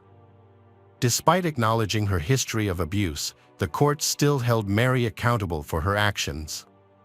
In April 2007, the court reached its final decision. Mary Winkler was convicted of involuntary manslaughter, but her mental state at the time has caused much controversy. Initially, it was anticipated that Mary would face a minimum prison sentence of 6 years. However, she was ultimately sentenced to less than 1 year. A portion of this sentence, Mary spent 2 months in a psychiatric hospital where experts evaluated her mental fitness to regain custody of her children. Upon Mary's release in summer 2008, she was given custody of her daughter, who had been living with their paternal grandparents. However, Matthew's parents were outraged by this decision, as they firmly believed Mary was responsible for their son's death and felt Mary hadn't received an adequate punishment. They were further distressed by the thought of their granddaughter being cared for by the woman they thought had intentionally killed their son. Despite multiple attempts to appeal the custody decision, they were unsuccessful. Meanwhile, the fraud case against Mary was dropped, as the bank chose not to file formal charges and pursued the matter no further. Welcome back, mystery lovers. Today's case is going to keep you on the edge of your seat. The case of Jessica Camilleri. Jessica Camilleri was the younger daughter of Rita and Vince, an Australian couple of Maltese descent. Unlike her older sister Christy, Jessica was born with an intellectual disability. Jessica had an IQ of approximately 55 to 60, significantly lower than the average range of 90 to 110, which placed her in the lowest 1% and classified her as having a mild intellectual delay. Individuals with mild intellectual disabilities typically follow a different pace of development. They may start speaking, reading, writing, and doing math later than others, but can learn to communicate and express themselves in everyday situations. This delay caused her to start school later than her peers. As a result, she was vulnerable to teasing and bullying by classmates who did not understand her condition. Jessica coped with stress and anxiety by lashing out in intense anger, often targeting women. As a result, she developed intermittent explosive disorder. This mental health condition is characterized by sudden, recurring episodes of aggressive and violent behavior. Typically, intermittent explosive disorder starts in children around the age of 6 and worsens during the teenage years and early 20s. It is a mental health issue, not just a normal temper tantrum, and is linked to low levels of serotonin, a hormone in the brain that regulates emotions and mood. Jessica's behavior at school was causing problems, and she often lashed out at both students and teachers. In one incident, she physically hit a male student and refused to stop.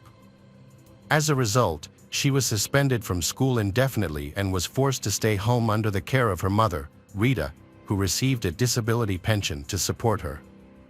Jessica struggled with 3 main conditions: intellectual disability, which affected her cognitive abilities, irrational anger outbursts, and attention deficit hyperactivity disorder, ADHD. ADHD is a chronic condition that affects the brain, making it difficult for people, especially children, to control their behavior. Jessica was diagnosed with several mental health conditions, including severe bipolar disorder, depression, and anxiety. Additionally, she had autism spectrum disorders, which impacted her ability to understand her own thoughts and feelings, as well as empathize with others. The effects of autism also made everyday tasks, such as shopping, using public transportation, banking, and working, particularly challenging for her. Jessica had fixations on certain things, including 3 specific numbers, 2, 3, and 5. These numbers were linked in her mind to her favorite colors, yellow for 2, green for 3, and purple for 5. As a result of her fascination with these numbers, she would often create random phone numbers to dial, attempting to speak with men. In one instance, she repeatedly called a family's home in Bangladesh over 100 times a day solely because she liked their phone number. In 2018, her fixation turned to harassment when she began targeting a meat company in Daylesford, England. Her behavior became more uncontrollable, to the point of threatening company employees, including the owner Matthew Leafield, and his family, going so far as to claim she would harm them with a chainsaw. Jessica had an unrelenting fascination with horror movies and she couldn't shake off. She would spend an enormous amount of time rewatching violent videos, especially certain films that captured her attention. Her favorites included Saw, Jeepers Creepers, and, above all, the Texas Chainsaw Massacre. Released in 1974, the latter film was about young people in Texas being pursued by cannibals wielding chainsaws. The graphic violence in the movie led to it being banned in multiple countries, including Australia and the UK. When Jessica's mother, Rita, tried to stop her from watching these films, Jessica would become extremely angry. Jessica and her mother, Rita, resided in a St. Clair suburb of Sydney, New South Wales, Australia. Vince, Jessica's father, divorced Rita when Jessica was a teenager due to her behavioral problems. Her frequent tantrums put a strain on her parents' marriage, eventually leading to their breakup. Jessica appears to have conflicting personality traits. She has low self-esteem and is childish and naive. However, she often feels narcissistic, believing that she deserves special treatment due to her mental health needs. This thing sometimes made her take advantage of others and prioritize her own needs above theirs. However, Rita still always takes good care of her daughter. She knew her daughter had problems, but felt it was her responsibility to take care of and protect her. After discovering her daughter's harassing phone calls, Rita took the initiative to apologize. Although Jessica loved her family dearly, she was especially close to her mother, who made every effort to meet her needs and chose to care for her at home rather than seek full-time care at a psychiatric facility. In Australia, about 1 in 5 people, or 20% of the population, experienced a mental condition between 2017 and 2018. This equates to around 4.8 million people. Women are more prone to these problems than men. Young people aged 15 to 24 years were the most affected. A mental illness is a serious, diagnosable mental health condition. It affects a person's thoughts, feelings, and behavior and can impact their relationships with others. Examples of mental illnesses include depression, anxiety, bipolar disorder, schizophrenia, and psychotic disorders. These conditions significantly affect individuals' emotions and relationships, not just them but also their families and caregivers. The tragic incident on July 20, 2019 was the culmination of a series of violent acts by Jessica. Her history of assaulting and violence others has been around for many years, with incidents including attacking the mother-in-law of her sister and aunt by pulling their hair. Despite her convictions, Jessica was never imprisoned and was always allowed to remain under the care of her mother, Rita, who seemed to be the only person who could accept her actions. Jessica exhibited aggressive behavior towards women in public places, such as streets and shopping centers, often because she perceived that they were staring at her in a way that made her feel uncomfortable or ashamed. This behavior reached a boiling point when she got into a physical altercation with another patient in a doctor's office waiting room, resulting in her being banned from the office. Jessica's aggressive behavior continued in 2018 when she physically attacked a nurse during a hospital visit. As a result, she was admitted to a mental health unit for 9 days to address a severe episode of her mood disorder. During her stay, she was treated with lithium, a medication commonly used to manage bipolar disorder, in addition to antipsychotic medications. In the months leading up to the crime, Jessica stopped taking her prescribed medication and instead turned to natural to manage her health conditions. At the same time, her mother, Rita, was looking for alternative ways to help Jessica. Rita even paid $2,500 to see a psychic in Sydney's suburb who claims to be able to exorcise demons, an evil force that she believes is influencing Jessica. However, many relatives and friends were concerned that Jessica might pose a danger to those around her, but Rita remained convinced that her daughter was harmless.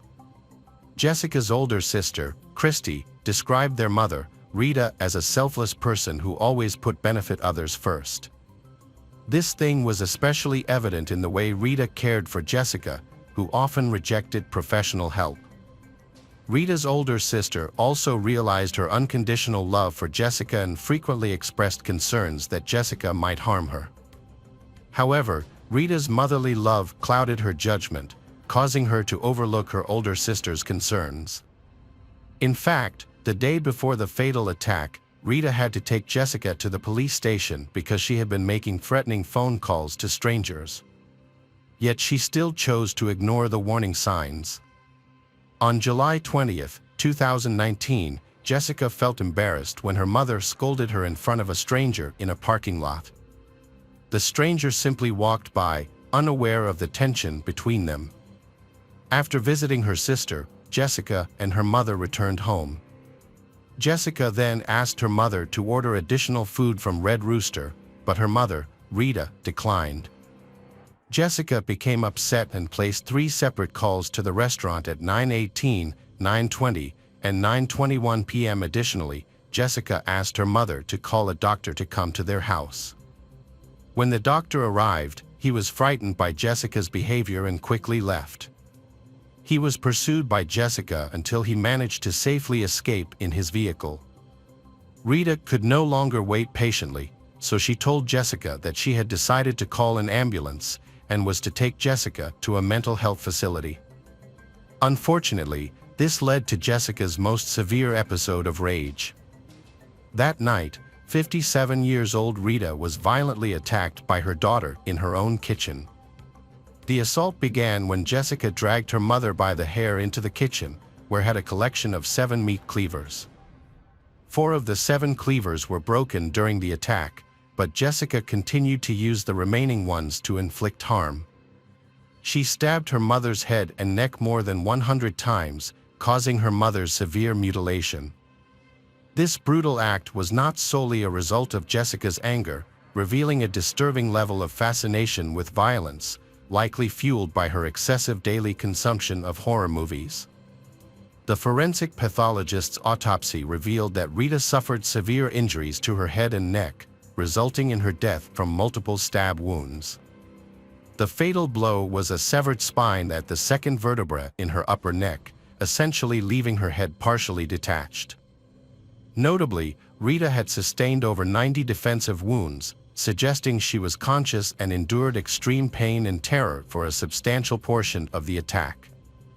This horrific discovery is especially chilling since her own daughter, whom Rita had cared for and loved, was the one who inflicted the brutal violence. During the brutal attack, Jessica's 4-year-old nephew was present at the scene. He was the son of Jessica's older sister, Christy, and had been in Rita's care for a few days. The young boy witnessed Jessica attacking and beheading his grandmother. When he attempted to intervene, Jessica accidentally inflicted a minor head injury on him. The traumatic incident caused the boy to vomit, further adding to the horror of the scene. Jessica called the emergency number from her mother's cell phone after fatally her. During the call, Jessica claimed she acted in self-defense, stating that her mother, Rita, had attacked her first. This led to Jessica defending herself by stabbing Rita multiple times, eventually more than 100 times, and then beheading her. Following the incident, Jessica disposed of Rita's head in a nearby neighbor's yard. Upon arriving at the house in St. Clair, Sydney, New South Wales, police found Jessica outside. Her clothes stained with blood, holding a water bottle. What's striking, however, was Jessica's reaction to the situation. Rather than displaying remorse for her actions, Jessica expressed concern about her own future. She asked police officers and later detectives if it was possible to reattach her mother's head, seemingly holding onto the hope of a miraculous medical help that could bring Rita back to life. A police officer questioned the practicality of Jessica's plan, but she remained optimistic, believing that medical professionals could work miracles through surgery. Jessica also asked if she would face severe punishment, including the death penalty, for taking her mother's life. The officer informed her that Australia does not impose capital punishment, which brought her a sense of relief. Jessica then confessed to the police that her idea to decapitate her mother had originated from the horror movies she frequently watched. A disturbing conversation was captured on a police officer's body camera when they arrived at the scene at 11:43 p.m. on July 20, 2019. Upon arrival, first responders were met with a scene they described as one of the most horrific they had ever seen. The following day, July 21, 2019, Jessica appeared in court and chose not to request bail. According to a friend, this decision was not unexpected, as Jessica likely lacked understanding of the bail process. Jessica Camilleri was found guilty of manslaughter in December 2020 after a trial that focused on her long-standing mental health issues. Initially, she had pleaded not guilty to murder, citing her mental health reasons as a reason. In early 2021, she received a prison sentence of up to 21 years and 7 months, with a non-parole period of 16 years and 2 months. This means she will be eligible for parole on September 19, 2035. Christie expresses her grief and shock, revealing that her younger sister Jessica was responsible for their mother's tragic death. While hesitant to forgive Jessica, but Christie expressed hope that Jessica would receive the necessary support and care in prison. This thing helped Rita could finally rest in peace knowing that her daughter's needs were being met, something that had failed to happen during her lifetime. The judge in the case offered counseling to the jurors, acknowledging that the harrowing evidence they had heard would likely haunt them. The judge said that during jury selection, several individuals had refused to participate in the trial. She also stated that Rita's murder was one of the most serious murders the court had ever seen. She described it as a particularly heinous crime and horrifying because it occurred in the victim's own home. During the trial, Jessica's lawyer revealed that she had expressed remorse for her actions in a letter to her family. In the letter, Jessica acknowledged that Rita had not provoked her and took responsibility for her mother's death. Jessica was evaluated by a psychiatrist who noted that she often lacked facial expressions when communicating with others. Although Jessica showed limited emotions, she did not exhibit signs of schizophrenia or hallucinations.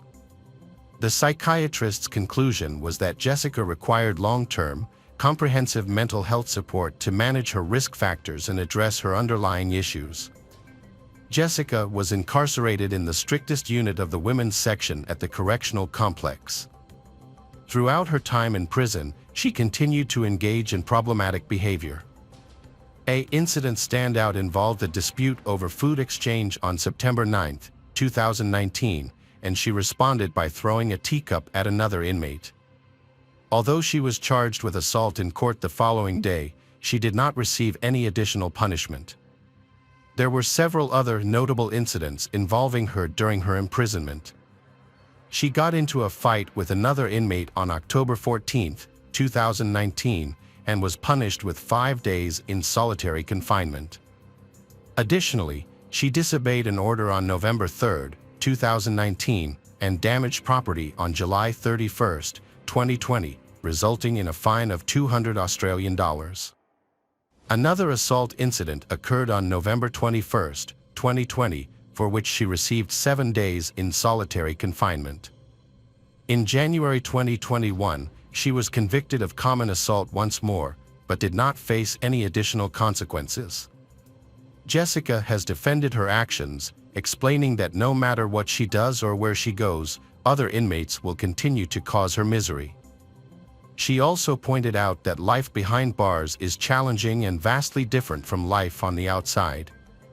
One major issue in prisons is the high prevalence of mental health issues. According to the Australian Institute of Health and Welfare, in 2018, nearly half of Australian prisoners had been diagnosed with a mental health condition. Although there is no direct correlation between having a mental health condition and committing a crime, these statistics suggest that many prisoners in Australia struggled with mental health issues before their incarceration. Research has found a link between mental illnesses and a likelihood of committing crimes, especially among individuals with psychotic disorders. Symptoms of bipolar disorder can directly contribute to criminal acts, while extreme anxiety or stress can increase the risk of violent behavior due to heightened emotions and impulsivity. On the other hand, being in a prison environment can worsen existing mental health conditions. The harsh realities of prison life, including the potential for violence from inmates or staff, can trigger or worsen mental health issues. Prisons are considered especially inhospitable environments for individuals struggling with mental illness, as reported by the Australian Policy Development Centre. A significant decision was made in the Sydney Supreme Court on May 15, 2023, in the case of Jessica. The court, consisting of Justices Peter Hamill, Christine Adamson, and Richard Kavanagh, decided that Jessica's case should be retried due to exceptional circumstances. A significant factor in this decision was Jessica's unusual behavior following the crime. After beheading her mother, Jessica carried the head into the street and asked emergency services personnel if they could reattach it. This action showed that Jessica's understanding of reality was severely impaired. Several mental health experts, including psychiatrists and a psychologist, testified about Jessica's mental health. Their findings indicated that due to her intellectual disability and autism, she had difficulty distinguishing between right and wrong. As a result, Justice Hamill decided to re-sentence Jessica Camilleri to 16 years in prison, with the chance of parole in 12 years. Welcome back, detectives. Let's dive into another horrible case. The case of Inman family. William Inman and Sandra's story began in 1983 when they met at church. He was 18 and she was 16. With their parents' approval, they quickly got married and moved to Logan, Ohio. William was a devoted religious man who worked as a builder. In his free time, he volunteered at the Evangelical Church of the Tabernacle of Faith near Nelson Villa, where he played musical instruments. Meanwhile, Sandra, as a housewife, supported her husband's spiritual activities. In 1984, the couple had their first child, a son named William Jr. To prevent any confusion, the church community referred to the father as Bill and the son as Will. Over the years, Will grew up. In 2001, at the age of 17, he met 15-year-old Summer Cook at a church service. Their meeting was strikingly similar to the love story of Bill and Sandra. The young couple dated for 3 years, and in 2004, after Summer turned 18, they got married. They quickly settled into Will's parents' large house in Logan. In the same year, 39-year-old Bill Inman declared himself a spiritual leader and turned his garage into a temporary church, where he started holding services. Although local residents were initially skeptical of him as a self-proclaimed pastor, his church began to gather followers. It started with neighbors and gradually expanded to their acquaintances. People were drawn there to pray, seek comfort, and make donations. In 2005, Will and Summer joyfully welcomed a son named Alex. However, they soon encountered financial challenges. Will's work at the church did not provide enough income, so the family chose to seek better opportunities in another state. In 2006, the Inman family relocated to Florida. They soon found jobs in the construction industry, building hotels in their new location. Meanwhile, Sandra and Summer looked after their home and raised little Alex. After 2 years, however, they missed their hometown and decided to return to Ohio. Unfortunately, they had lost the right to repurchase their previous house in Logan while they were away, so they had to rent a different place in rural Vinton. In 2008, shortly after returning, Will and Summer welcomed their second child, a daughter named Kale. 2 years later, they had their third child, another daughter named Alana. Despite the difficulties of raising young children, Will and Summer made an effort to carve out time for themselves. Almost every weekend, they entrusted their kids to Bill and Sandra, who happily embraced their roles as grandparents. For this elderly couple, their grandchildren brought immense joy and purpose to their lives. In the spring of 2010, Bill Inman was officially appointed as a pastor of the Church of the Tabernacle of Faith. Alongside his wife, he established a charitable organization named Ranch of Mercy, which was created to assist those in need, particularly people who had lost their jobs or homes. Bill had a vision of constructing a large shelter for orphans and widows, intending to build it himself. Unfortunately, he faced challenges due to insufficient funding to make this dream a reality. Bill proposed holding a lottery to raise funds. He planned to sell tickets for $10 each to reach his financial goal. The winner will receive either a new house or $200,000. Bill also promised to give away 99 other valuable prizes in a raffle. Information about the lottery was shared through local media and advertising. Bill went door to door, encouraging people to support the cause by buying tickets, assuring them that the money raised would be used to build a shelter for those in need. In total, Inman sold 100,000 tickets and raised $1 million. The prize draw is set for September 2010. While Bill was busy with charity work, issues were developing in the Inman family. In June 2010, Summer informed her husband that she wanted a divorce after 6 years of marriage.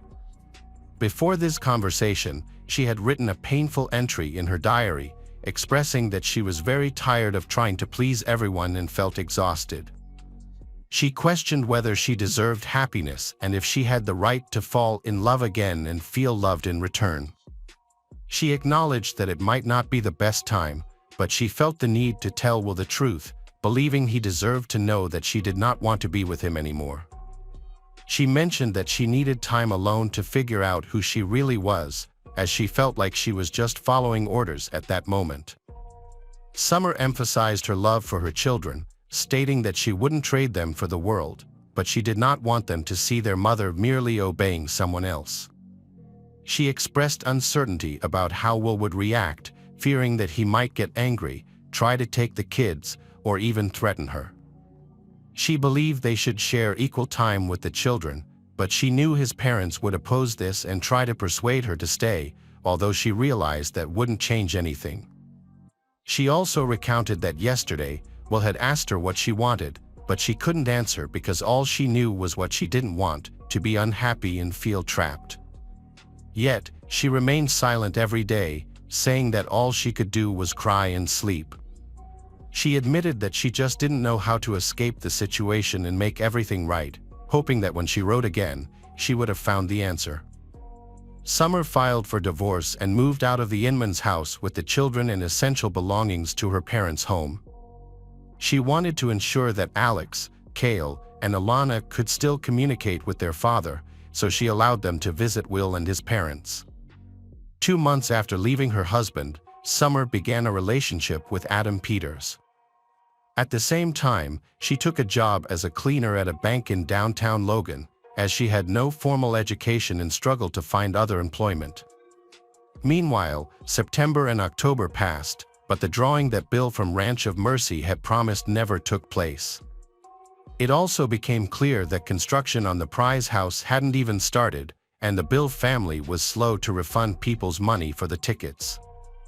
In early December 2010, the Inmans received notice that they needed to leave their rented home due to unpaid debts. After this news, Summer, accompanied by Adam, went to collect their belongings. However, Will and his parents refused to let her in. Summer called the police, claiming that Will was threatening her and wouldn't return her personal items. When officers arrived, Will continued to deny entry. He threatened to shoot Adam, and even got into a confrontation with a police officer. In her statement, Summer explained that before their wedding, she and Will appeared to have a perfect relationship, but everything changed after they married. Will became controlling and jealous, making unfounded accusations. He dictated her actions and invaded her privacy, affecting her eating habits, household responsibilities, and even their sexual relationship. Summer was so restricted that she couldn't sleep without his permission. He essentially kept her confined to the house and took away her phone and keys. She revealed that Will had always wanted to have 12 children with her and had even considered marrying a second wife. He frequently visited websites for polygamous families, where he shared explicit photos. Will also threatened to kill Summer if she tried to leave him. At one point, he took her cherished cats, drove them far away, and then lied, saying they had escaped through an open window, laughing and claiming she would never see them again. After Summer accused him of wrongdoing, Will attempted to defend his actions by saying he took her phone and keys because he thought she was being unfaithful. Regarding the cats, he claimed he took them to a shelter because they were scratching the furniture and being aggressive to family members. Eventually, Will was ordered to stay away from Summer, and he received a fine and probation for his actions. A custody battle began between the two families. The Inmans reported to the police that Adam Peters posed a danger to Alex, Kaylee, and Alana. A frightening incident occurred late on the night of March 22, 2011. 25-year-old Summer was finishing her shift at the bank. As usual, she cleaned up her workspace and went outside around 11 p.m. to take out the trash. Before leaving, Summer had sent a message to Adam, whom she was supposed to meet after work, but he never saw her again. Concerned, Adam went to the bank after midnight. He couldn't find Summer, but near the trash can he discovered her belongings, her phone, keys, and a running music player with headphones on. A little further away, he found her jacket in the bushes. Adam called the police and notified Summer's parents about her disappearance. Initially, the family thought that she might have been late from work or misplaced her belongings. However, the bank security service informed them that she hadn't been seen since her shift ended. When the police arrived, several witnesses were already present. Two women jogging nearby reported that they had seen Summer being kidnapped about an hour earlier.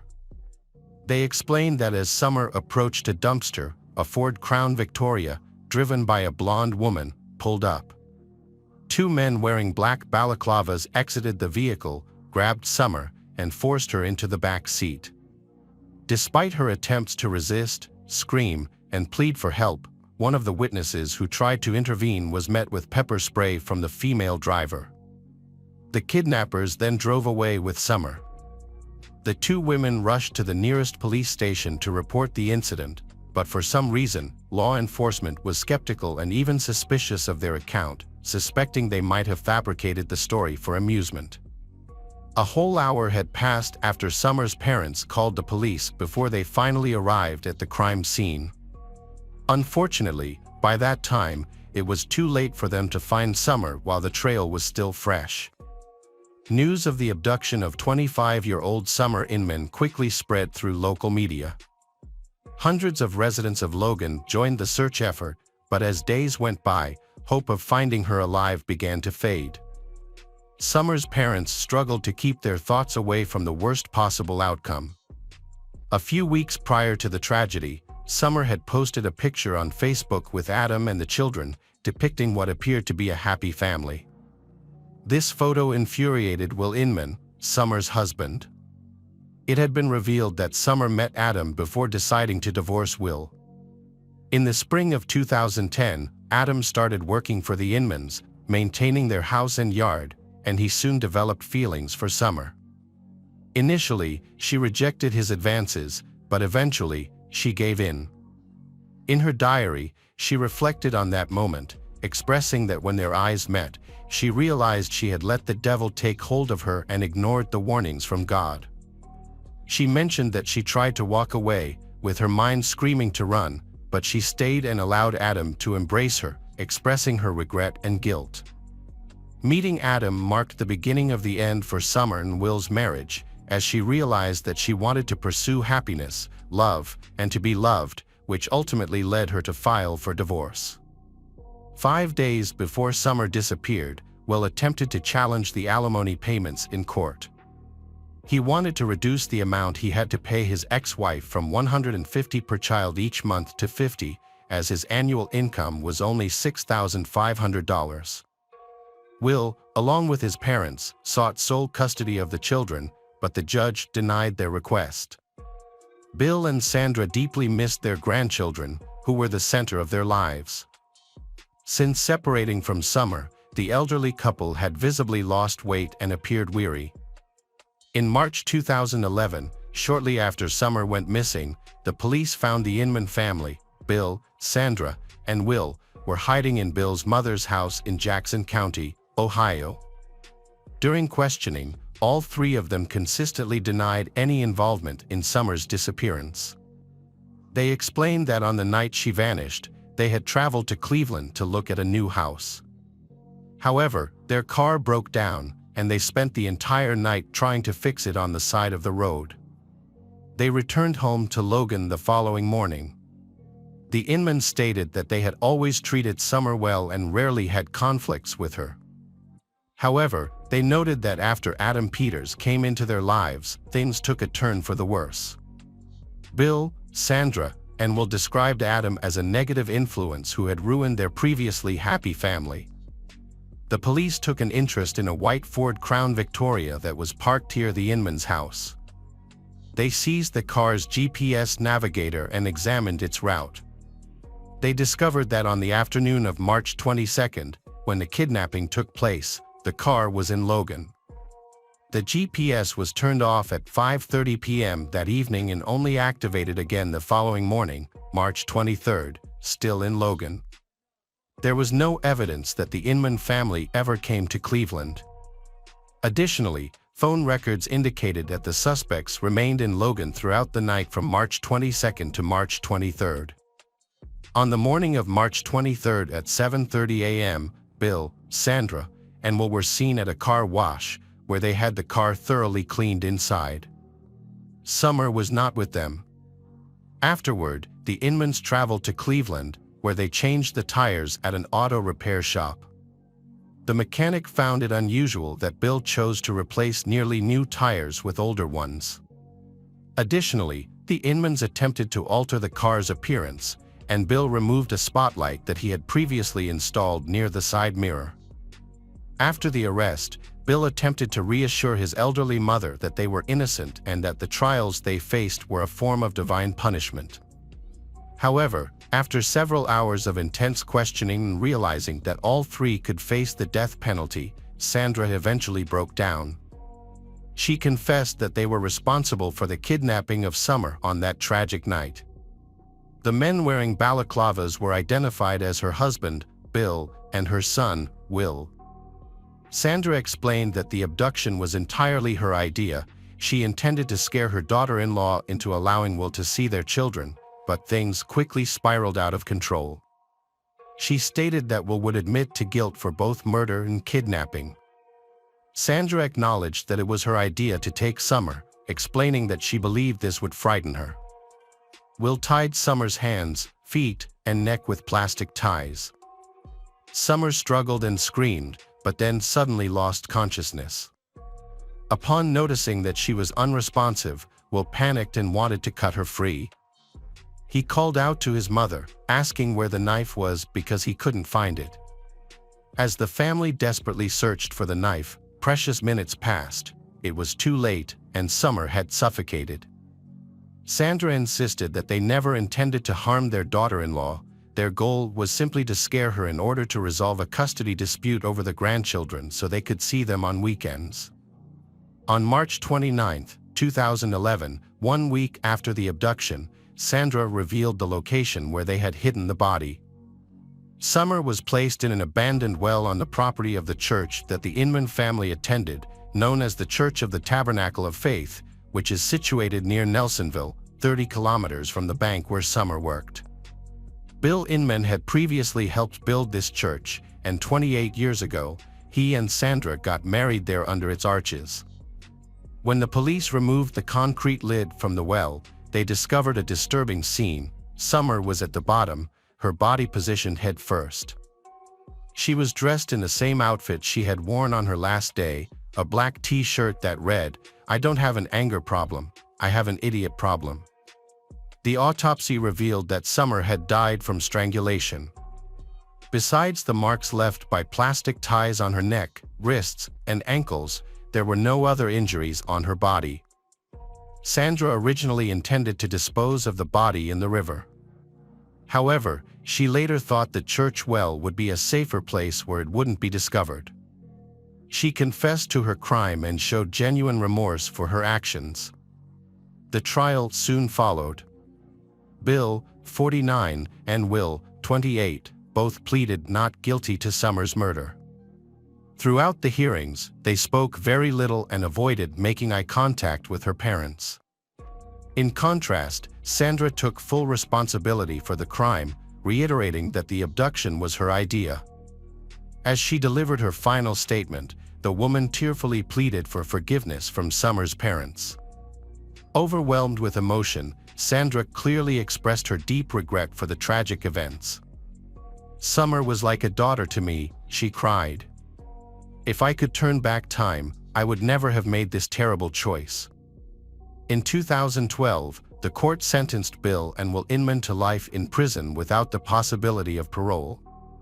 Sandra received a life sentence but is eligible for parole after 15 years. The church friends and parishioners all agreed that Bill was the one controlling everything in the Inman family. He made all the decisions. No one thought that the idea of the kidnapping came from Sandra. It was well known that Will had been spoiled as a child, with his parents giving in to his every demand. Sandra realized that both her husband and son were as guilty as she was, but she continued to plead guilty, hoping that it would lessen the consequences for them. Alex, Cale, and Alana were cared for by the parents of Summer, who had passed away, for an extended period. They struggled to explain to their grandchildren the absence of their mother, father, grandmother, and grandfather. The tragic story of the Inman family highlights how concealed anger, jealousy, and a need to control others can result in devastating outcomes. Bill and Sandra, who appeared to embody piety and strong family values to everyone, revealed themselves to be oppressive figures to their daughter-in-law. Summer found herself trapped in a toxic relationship that stifled her will and desires. Her efforts to escape ultimately cost her life. Will, who was raised in this oppressive environment, became selfish and resistant to compromise. His obsession with reclaiming his wife and children at any price ultimately led to his downfall. The terrible crime committed by the Inman's family shattered multiple families, leaving 3 young children without their mother and a grandfather and grandmother without their beloved family member. This story highlights the importance of letting go of grudges, respecting others' boundaries, and building relationships based on trust and respect. Holding on to anger can eventually lead to outbursts that damage the most valuable aspects of our lives. Welcome back, mystery lovers. Today's case is going to keep you on the edge of your seat. The case of Julia Niswinder. Julia Niswinder was born in 1989 in the small town of Monroe, which has a population of 20,000. She has a twin sister named Jennifer. The girls were raised by their grandparents while their mother was building her personal life. Kim had given birth to them at 15, claiming she was raped at 14 by a guy she barely knew. However, relatives say he was someone familiar and close to the family. Regardless, he avoided taking responsibility. After discovering her pregnancy, Kim decided she wasn't ready to be a mother and entrusted her daughters to her parents. The grandparents became their official guardians and raised them as their own children. When the children grew up, their mother remarried Jim, who worked in the cleaning business, and they had another daughter. By then, Jennifer was already attending school and living with her mother. While Julia spent a lot of time with her grandparents on her mother's side. In high school, things changed. According to her mother, Julia became defiant and uncontrollable, often arguing with her twin sister, Jennifer. Eventually, their mother grew tired of the constant fights between the daughters. Their house was small, with only 2 bedrooms and a living room, so she couldn't give the older daughters separate rooms. As a result, she decided to send Julia to live with her grandparents again. Julia was happy to return to grandparents.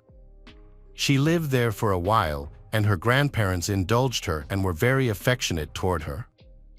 At that time, Julia became very concerned about her appearance and tried to lose weight. She followed strict diets, restricted herself in almost everything, and ate very little. Her grandma was worried about her, but Julia assured her that she was fine. At 19 years old, Julia needed to make her own life decisions. She enrolled at Eastern Michigan University in the journalism faculty and continued living with her grandmother. Julia dreamed of becoming a TV presenter. She became close to Jennifer and her mother but did not want to return home. The 2 sisters became closer, sharing secrets, experiences and events in their lives. Julia later moved to a room on the campus of a university in the small town of Salanta, Michigan. She was fortunate to get a room with a bathroom. Julia also got a job with her mother at Walmart. Her new place was a 45-minute drive from her mother's house. Her neighbors were girls she got along with well. On Thursday, December 6, 2012, with Christmas and the holidays approaching, Julia's neighbors left for the weekend to visit their families. Julia visited her mother's family. They had already set up a Christmas tree and began decorating it and the house together. They all enjoyed hot chocolate and listened to Christmas songs, creating a festive atmosphere and having a wonderful time together. On Friday, December 7th, she visited her mother's workplace and they went shopping for presents together. Julia and her mother then went home together, and an argument broke out that turned into a fight. The exact details of the incident remain unclear. Julia left the house in distress, drove to her grandmother's house, and expressed that she never wanted to return to that house again. Her grandmother comforted her, invited her to stay, and together they decorated the Christmas tree and the house. Julia's mother later visited her grandparents and reassured Julia that she had misunderstood the situation. Julia's grandmother listened to both sides and sensed that something was wrong. When her mother left, Julia stayed with her grandmother. The next day, December 8th, Julia went to work. She saw her mother there but did not speak to her. As they passed each other, Julia's mother told her that she loved her. After her shift, Julia went home. During her lunch break, she met her sister Jennifer at a coffee shop and mentioned her plans for the evening, saying that she was going to meet a guy after work. But she kept the details a secret. Julia was very private about her personal life, so it was not surprising that Julia kept the information secret with Jennifer. After meeting with Jennifer, she rushed to the car without putting on her coat, despite the cold weather. The last time Jennifer spoke to Julia was around 11 p.m. when Julia returned home from her date. Their conversation was brief. Julia simply said, "I'm home," before hanging up. Julia was very tired and she needed to study for an exam the next day, December 9th. After working at Walmart, she went shopping and then returned home. That night, she ran into a neighbor returned from visiting her family. The neighbor was getting ready to sleep at her boyfriend's house. Julia closed the bedroom door and was about to go to sleep. While the neighbor was getting ready, she heard the TV playing loudly in Julia's room. This made her feel strange because she had never seen Julia watching TV before, especially when it was time to go to bed. However, the neighbor was in a hurry to meet her boyfriend, so she didn't investigate further and left the house. On Monday morning, December 10, 2012, a neighbor returned from a family visit. She quickly showered to go to school.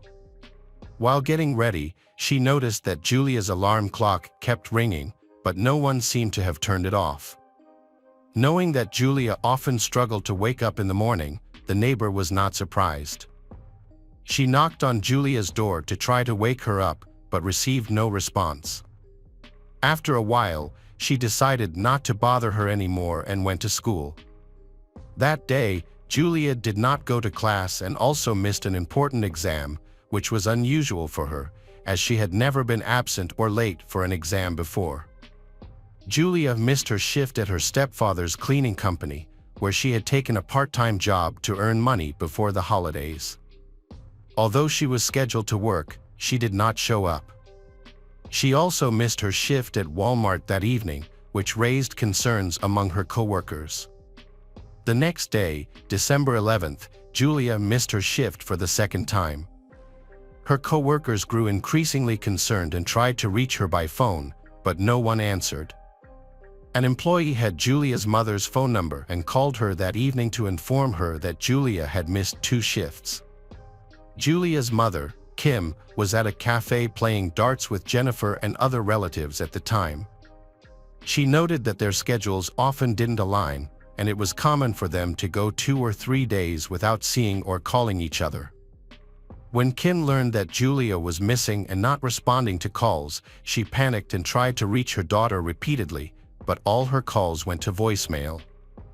Concerned, Kim called Julia's friend Rachel and asked her to check on Julia. Rachel agreed and went to Julia's house around 9 p.m. Rachel found Julia's car parked in the driveway next to the house, but no one answered the door or the phone. Concerned, Rachel sought out a security guard for assistance.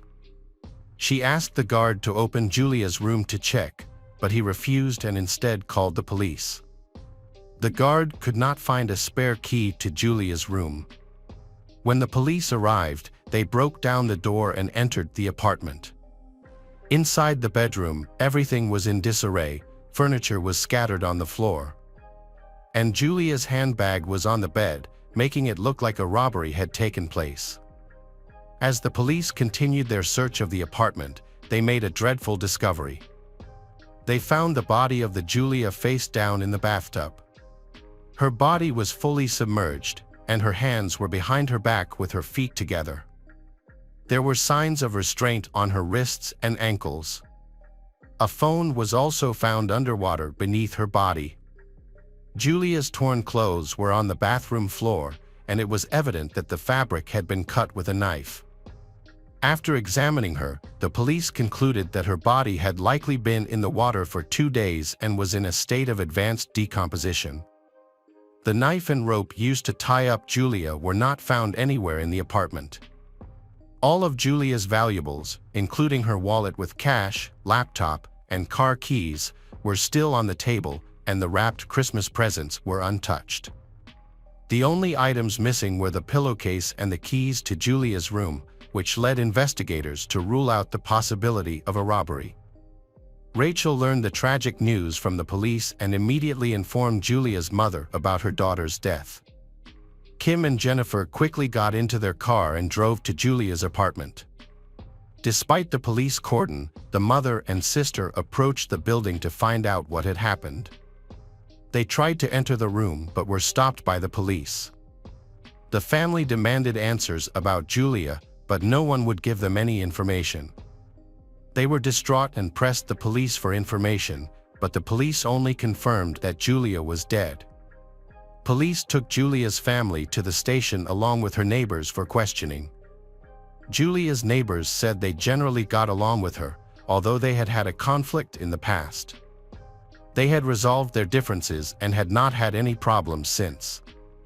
The neighbors said they were not home when the murder occurred and provided a confirmed alibi, clearing them of any suspicion. Forensic experts examined the crime scene and found no signs of forced entry. All windows and doors were locked. Julia's room was on the first floor, leading police to speculate that she may have opened the door herself and that the attacker was likely someone she knew. At the crime scene, police discovered bloody rubber gloves, male biological fluids, and 3 DNA samples on the gloves. The evidence was analyzed, revealing that one DNA sample belonged to Julia, while the other 2 came from an unidentified male. One of the samples was too decomposed to be identifiable, and there was no record of the second male DNA sample in the police database. Notably, the biological fluids belonged to a man who had had a vasectomy, suggesting that he was not a father. This led police to conclude that the suspect was likely an older man rather than a younger one, as vasectomies are not typically performed at a young age. As a result, police focused their search on adult men who knew Julia. An autopsy revealed that Julia died from strangulation. She had been strangled before being thrown into the water. The potential suspect had turned up the volume on the television on the day of the crime to drown out any screams she may have made during the struggle. A toxicology report confirmed that there were no traces of alcohol or illegal drugs in her system. While the police continued their investigation, Julia's family decided to conduct their own investigation to find out the truth. They posted leaflets and appealed to the public for help through the media and social networks. But these efforts did not help their investigation. Police discovered that the girl had been dating a young man shortly before the murder. Police checked Julia's phone and identified the man, taking him in for questioning. However, he was soon released, as he had a solid alibi that cleared him of suspicion. Police found Julia's stepfather, Jim, suspicious, as he appeared unusually calm and did not seem to be grieving over Julia's death. He was familiar with her house and could have easily gained access to the apartment, as Julia may have let him in herself. People who knew him described him as strange, reclusive, and unsociable. Everyone kept their distance from Jim, especially after Jim had a vasectomy following the birth of his daughter with Kim. This made him the primary suspect in the investigation. When Julia's mother, Kim, and her sister Jennifer found out about the suspicions surrounding Jim, they strongly defended him, believing he was innocent. Kim argued that she had trouble sleeping at night and frequently got up to use the bathroom due to health issues. She insisted that she would have noticed if Jim had left the bed that night, but he stayed with her the entire time. Kim rejected all allegations against Jim, explaining that she had previously been a victim of violence. She stated that if she had sensed any danger from Jim, she would never have allowed him near her daughters. Julia's grandparents were very concerned about her and decided to speak up. They informed the police about a fight that occurred at Julia's parents' house a few days before the tragedy. Although Julia didn't provide details about the conflict, she did say she would never return to that house. This raised questions about whether she had discovered something troubling or if there was another reason that led Jim to want to eliminate her. The grandparents noted that Kim and Jim's marriage was on the brink of divorce, as they frequently argued, and Kim had expressed that Jim might leave her. They hadn't shared a bedroom for a long time, making it difficult for Kim to know if Jim was home that night. This could explain Kim's intense protectiveness of her husband. She might have been trying to save their marriage or covering for him. In the early days after the incident, the police prevented Julia's mother and stepfather from entering her room where the crime took place, as they were collecting evidence and information. Despite this, Kim and Jim attempted to gain access to the room and were eventually successful, although Kim later said she did not remember how they got in. The police were surprised because they had not been granted permission to enter the room. Once inside, her parents immediately began unpacking and cleaning the room. First, They dumped a large bag of trash in the bathroom. After the cleanup, much of the original crime scene became untraceable. Additionally, Julia's car, which she had saved up to buy and was still paying for, was quickly sold by her parents, on the grounds that they could no longer afford the loan. This raised significant suspicions. The FBI eventually got involved. Forensic experts concluded that Jim was the prime suspect. Julia's maternal grandfather, James, noticed that Jim had a very strict parenting style, often making her cry and cornering her. James suspected that Jim might be punishing his daughter harshly behind closed doors. It was also revealed that Jim had been a karate instructor and the children had reported their mother for his brutal treatment. Jim had trained his daughter rigorously, helping her achieve a black belt in karate. The police asked Jim to provide a DNA sample, which he readily provided to clear his name. However, his DNA did not match that of the second man found on the glove. As time passed, the investigation stalled, and the case seemed to have been forgotten by everyone except the grandparents. They regularly asked the police for any updates and expressed their frustration at the lack of progress.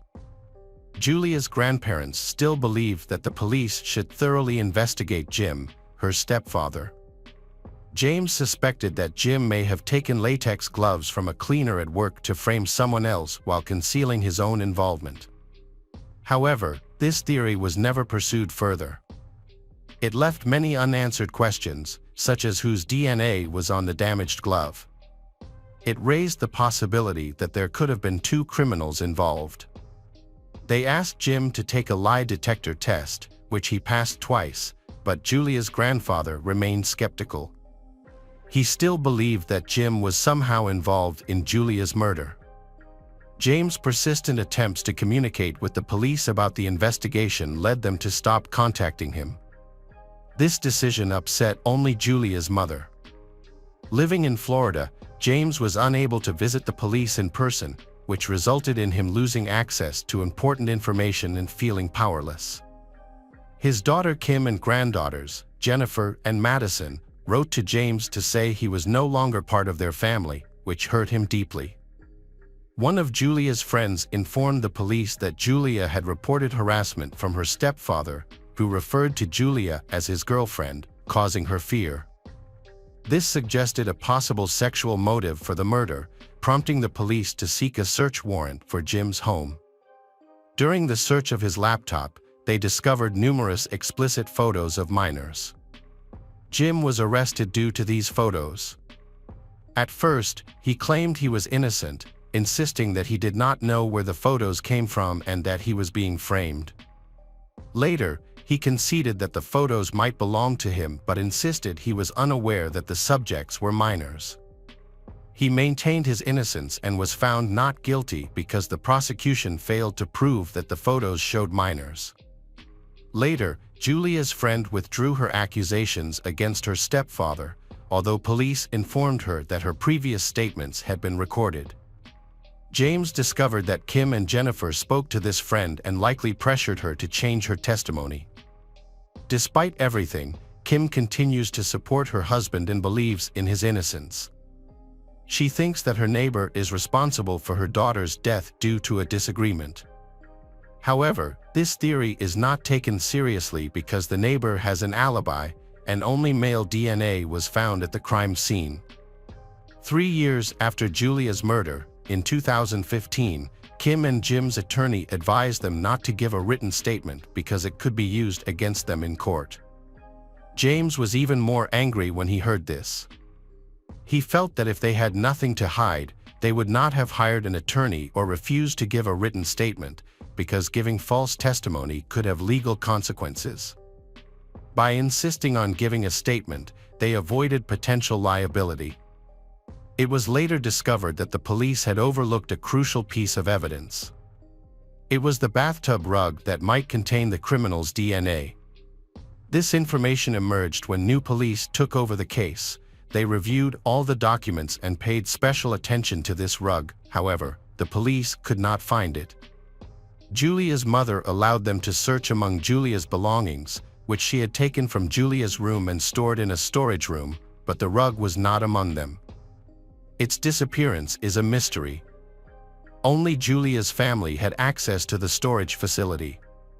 Julia's grandfather suspected that her mother and stepfather had thrown the rug away while cleaning the bathroom, along with the trash. The stepfather's mother and Julia's twin sister both insist that there was no argument in their home a few days before Julia's murder.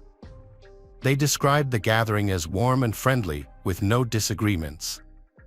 The James is determined to seek justice for Julia.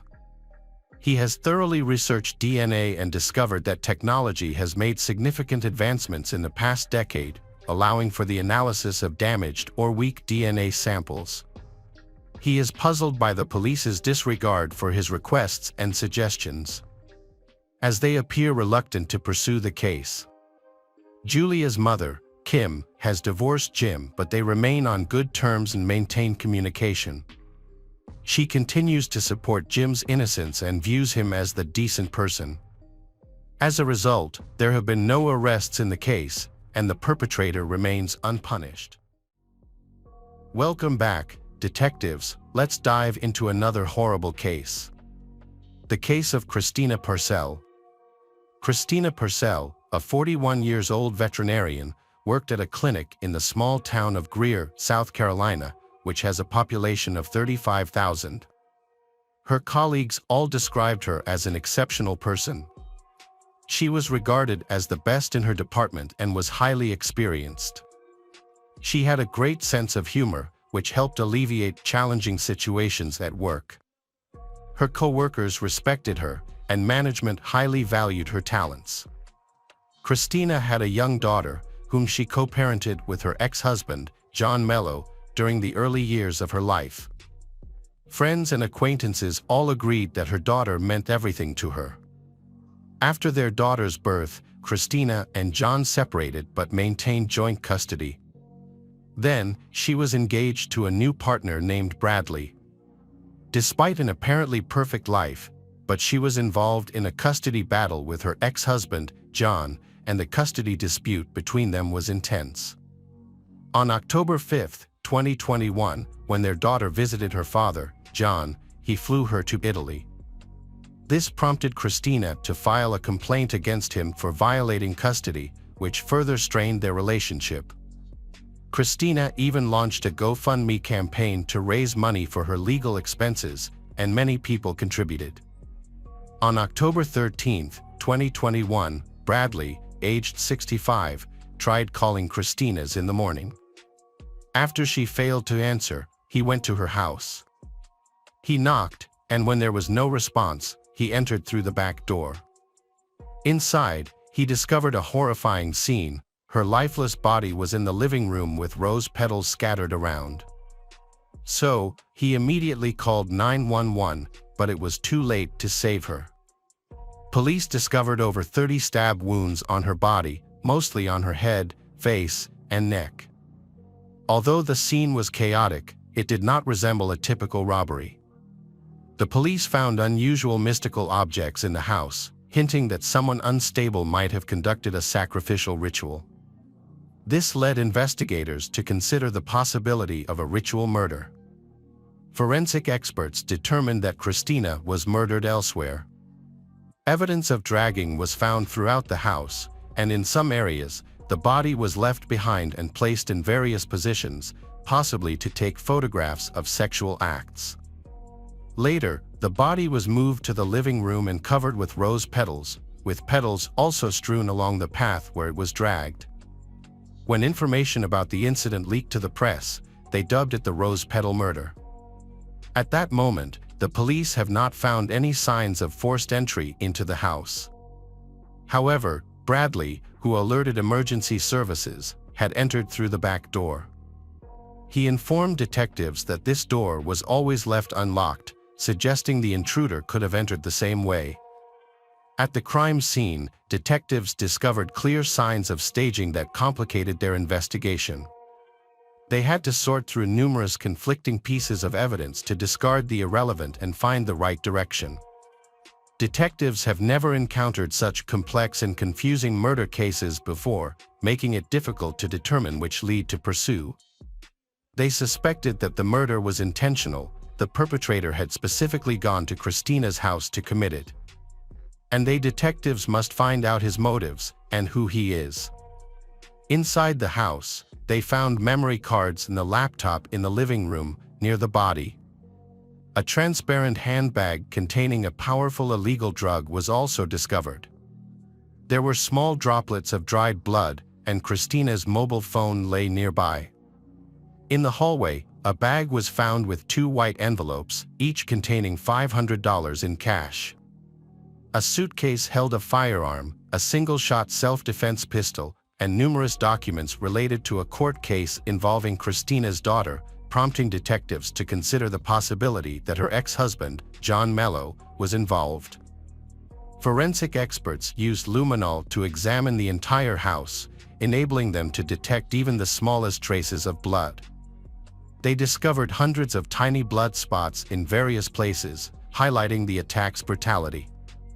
Christina suffered a significant loss of blood and endured severe pain before dying.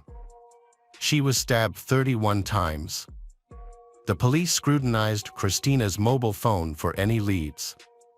Initially, detectives focused on whether her partner, Bradley, who found her body, might be involved in the attack.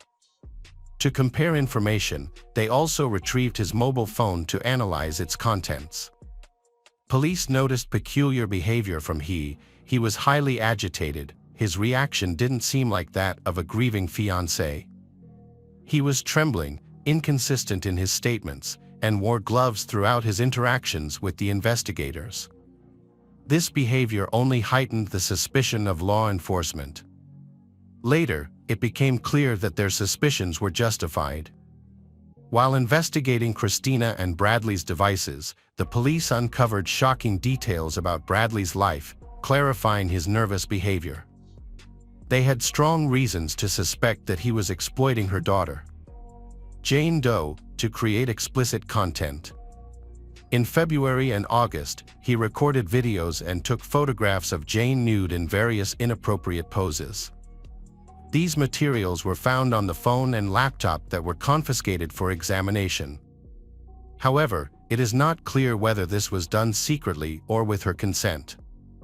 Doubts emerged after the police discovered more disturbing information from Bradley's laptop that revealed unsettling aspects of the intimate relationship between Christina and he. The police uncovered increasingly disturbing information, including a new type of victim, animals.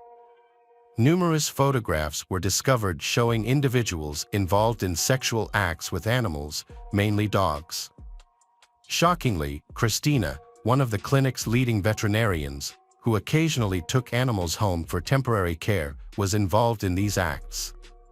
According to state law, such sexual offenses can result in up to 5 years in prison, and the offender must pay a fine of at least $500, which may be increased at the court's discretion.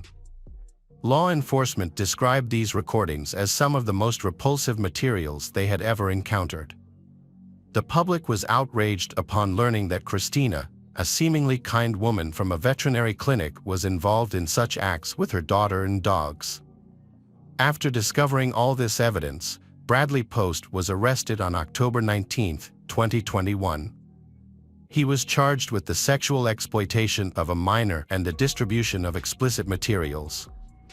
It emerged that he not only created photos and videos but also sold them.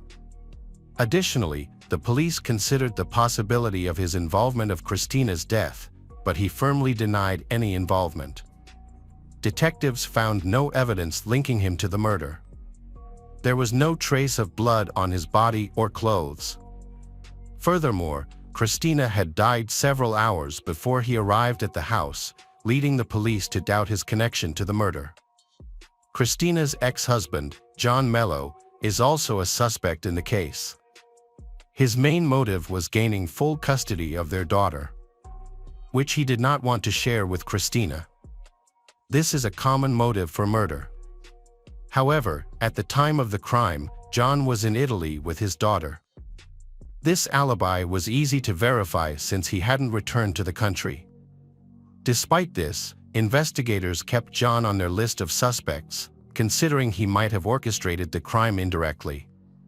John returned to the country on October 21, 2021, a week after Christina's murder. Following his return, the police obtained a warrant for his detention. He sought help from his best friend, Zachary Hughes, who was 29 years old at the time. Zachary seemed suspicious to the police, so they looked deeper into his background. He was born and raised in Morro Bay, California. The turning point for him came in 2005 when his parents vacationed in Virginia. During this trip, they adopted 5 children from Russia. These children had suffered abuse in their previous foster families, resulting in physical and psychological trauma. The adoption aimed to teach Zachary and his brother Ellie about morality and to provide the adopted children with a safe, loving, and stable home. Zachary and Ellie struggled to communicate with their new siblings, leading to frequent family conflicts due to misunderstandings. Zachary's entire family worked on the farm, but he had a special talent: he studied music. His parents bought him a piano, and he became very skilled at playing it, which was especially noticeable in high school. He started participating in music competitions and won first place at the Southeastern Piano Festival. He has achieved great success, even performing a solo program with the South Carolina Philharmonic Orchestra. In 2010, he applied to the Juilliard School in New York, where Irina taught piano at an advanced level. Not only was Zachary accepted, but he was also offered several scholarships for his exceptional talent. Thanks to his exceptional talent, Zachary outperformed all his classmates and became the only student from the USA selected to participate in the International Music Festival in Kyoto. Only 11 people from around the world were chosen for this event. Those who know he say he is a loyal friend, highly moral and very good at communication. In his free time, he used his skills to help those in need, often performing for free at rehabilitation centers, nursing homes, and hospitals to bring joy to people. By 2018, Zachary enrolled in a master's program in piano performance at the university. At that time, he had a strong desire to help people globally. This led him to volunteer for the United States Marine Corps and apply to a military educational institution to become an officer within a year. He understood the intricacies of military service, but at the start of his second year, he suffered fractures in both legs. This injury forced him to halt his studies and receive the title of Hello. Around this time, a woman reached out to Zachary, seeking a talented pianist for a church in Greer, South Carolina. He accepted the offer and moved there to perform regularly. And he received half of the donations collected from churchgoers. Initially, this provided a good income, but by the mid-2020s, the pandemic significantly reduced the number of church attendees. As a result, he had to find new income sources. He began giving solo performances throughout the city and state and took on additional part-time jobs. Additionally, he started a blog offering valuable piano lessons. To support his performances, he acquired portable electrical equipment, which provided him with the necessary mobility. While living and working in South Carolina, Zachary met John, Christina's ex-husband and a former music producer. John supported Zachary by helping him with performances and offers him a part-time job. Between mid-2020 and 2021, when he assisted John with household chores, which deepened their friendship. He became John's closest friend. As a result, the police questioned him about his possible involvement in Christina's murder, wondering if John could have asked him to do such a thing. Meanwhile, investigators reviewed CCTV footage from a camera located near Christina's house. A camera installed in the peephole of the house opposite captured all the incident outside Christina's home on the day of her murder. The footage showed a stranger wearing dark clothing and a hooded jacket entering her house around 10 a.m. A few hours after, the stranger left on a bicycle, this time wearing a mask. Christina did not leave the house, and no one else visited, until the next day, when Bradley arrived and found her dead. This evidence cleared Bradley from the list of suspects in the murder case, although he remained in jail on other charges. Investigators suspected that a stranger in dark clothing, captured on camera, was the killer, but they couldn't identify him. His face was covered, and there were no distinguishing features on his body. They then requested footage from surveillance cameras along the bicycle paths to trace his movements and began reviewing the recordings. This process was lengthy but fruitful. The bicycle appeared in several videos, including one where the stranger in black was loading it into the back of his pickup truck. Although the grainy footage obscured the license plate, the model, make, and color of the truck matched Zachary's vehicle. It seemed he was involved in the brutal murder of Christina's. The police obtained a warrant to search Zachary's house. There, they found a bicycle identical to the one used by the attacker. They seized Zachary's computer for examination.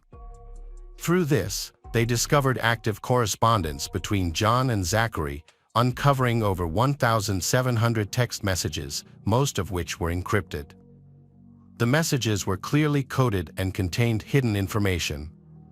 Additionally, some texts were jumbled. They probably did this to distract the police if the police suddenly contacted them. Detectives found the following clues in the messages. On April 17, 2021, 6 months before Christina's death, John asked to host a party for her. This message was not encrypted.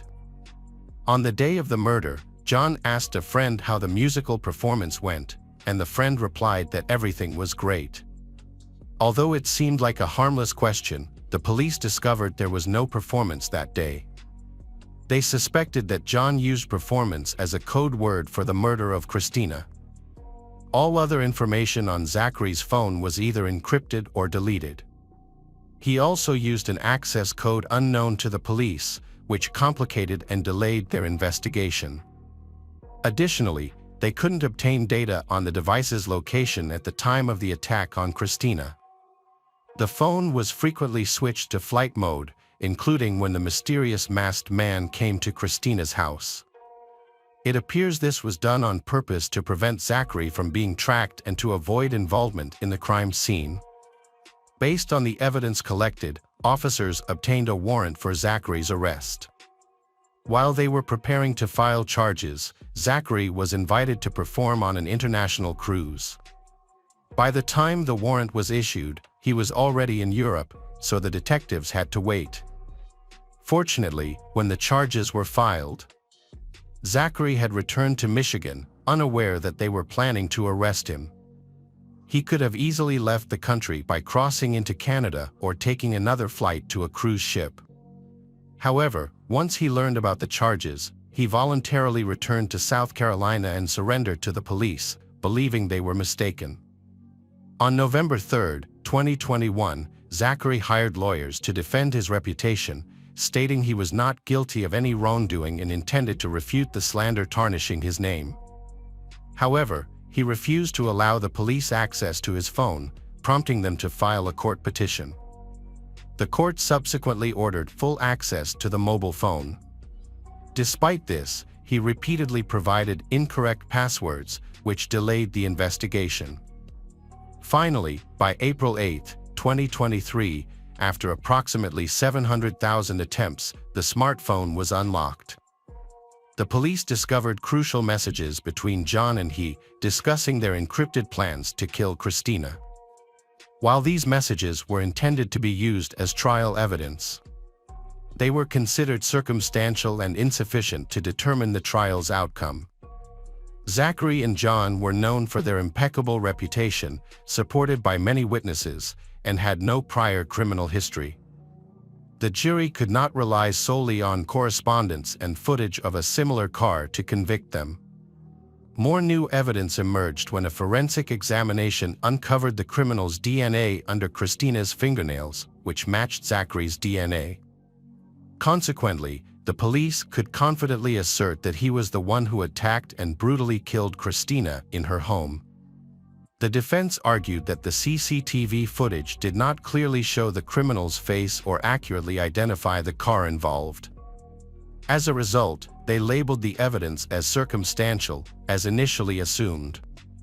They emphasized that Zachary had no prior legal issues and was described by friends and acquaintances as a kind person incapable of committing a violent crime. Additionally, there was no apparent motive for him to attack Christina. And the lawyers rejected the DNA test results, claiming the samples were tampered with or contaminated. From the outset of the trial, once the public became aware that Zachary, the renowned musician, might face imprisonment, the court received numerous letters from dissatisfied people. These letters came from former classmates, teachers, Zachary's friends, and even people who didn't personally know him but admired his musical talent. Among the supporters were also numerous employers who praised his skills. Collectively, they vouched for his character, adamantly believing that someone as talented and kind-hearted could not be a murderer. In total, the court received over 50 such letters.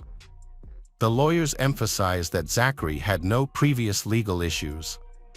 He had served in the U.S. Army, having volunteered and pursued education to become an officer rather than just serving as a private soldier. Additionally, Zachary could have avoided any legal troubles by simply accepting an invitation to return to work on a cruise liner. However, he chose to return to his home state and turn himself into the police as soon as he learned about the charges against him.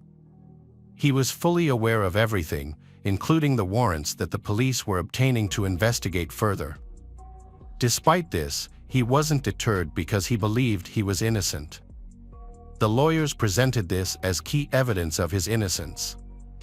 Zachary requested to be released on a $100,000 bail so he could be placed under house arrest with his parents until the trial, allowing him to stay in a calm environment where he could play his favorite instrument. He also agreed to have no contact with the families involved in the case. However, the court denied his bail request, leading to his transfer to prison. He remains there, awaiting trial set for 2024. He continues to deny any involvement in Christina's death. John also denies all charges. During a conversation with investigators, he explained that he fled to Italy with his daughter.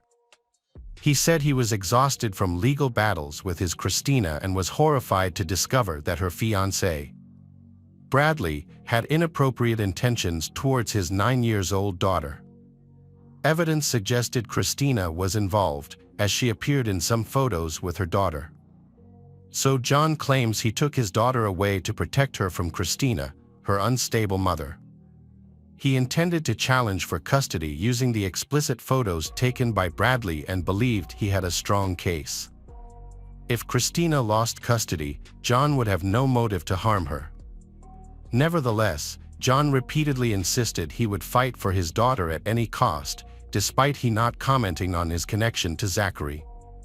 The prosecution believes Zachary is involved because his DNA was found under Christina's fingernails, indicating she resisted him. He may be either a co-conspirator or a victim of John's manipulation.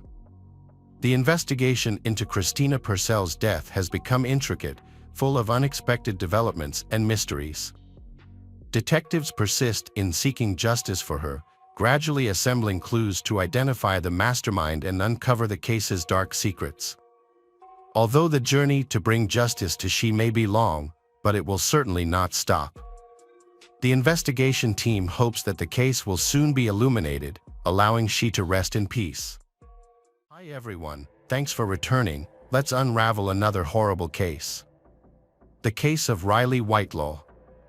Riley Whitelaw was born on January 20, 2005 in Colorado Springs, El Paso County, USA, the only child of Courtney, a single mother.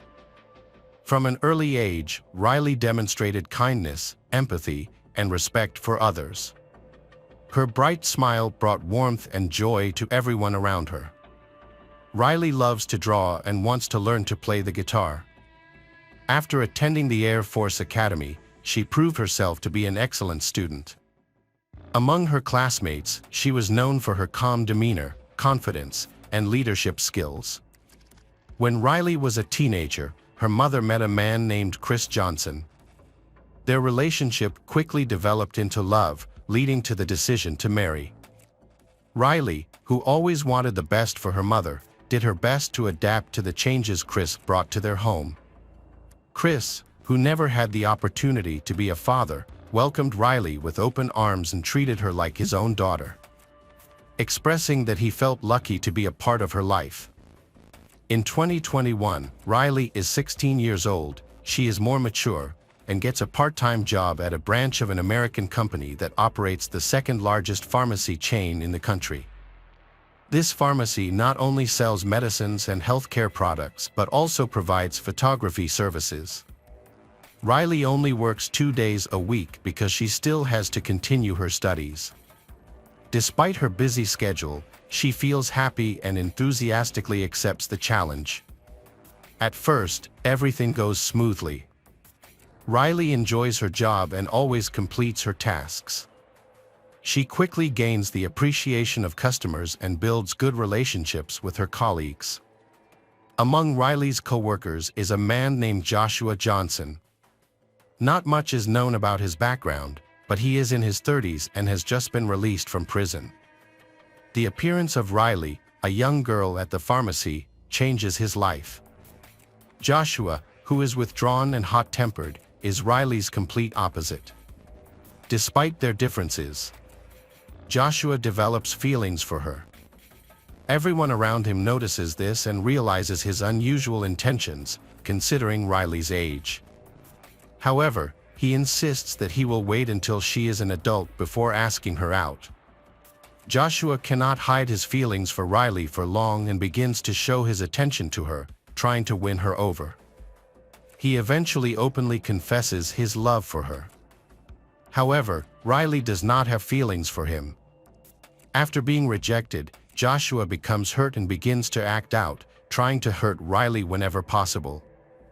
During a class where he is supposed to teach her and another coworker about how to work in a photo lab, he completely ignores her. This behavior frustrates Riley, as it negatively affects the quality of her work. Joshua refuses to answer her questions or offer any help. Initially, Riley was upset and often reflected on Joshua's behavior toward her, wondering what she had done to deserve such negative treatment. However, over time, Joshua crossed the line.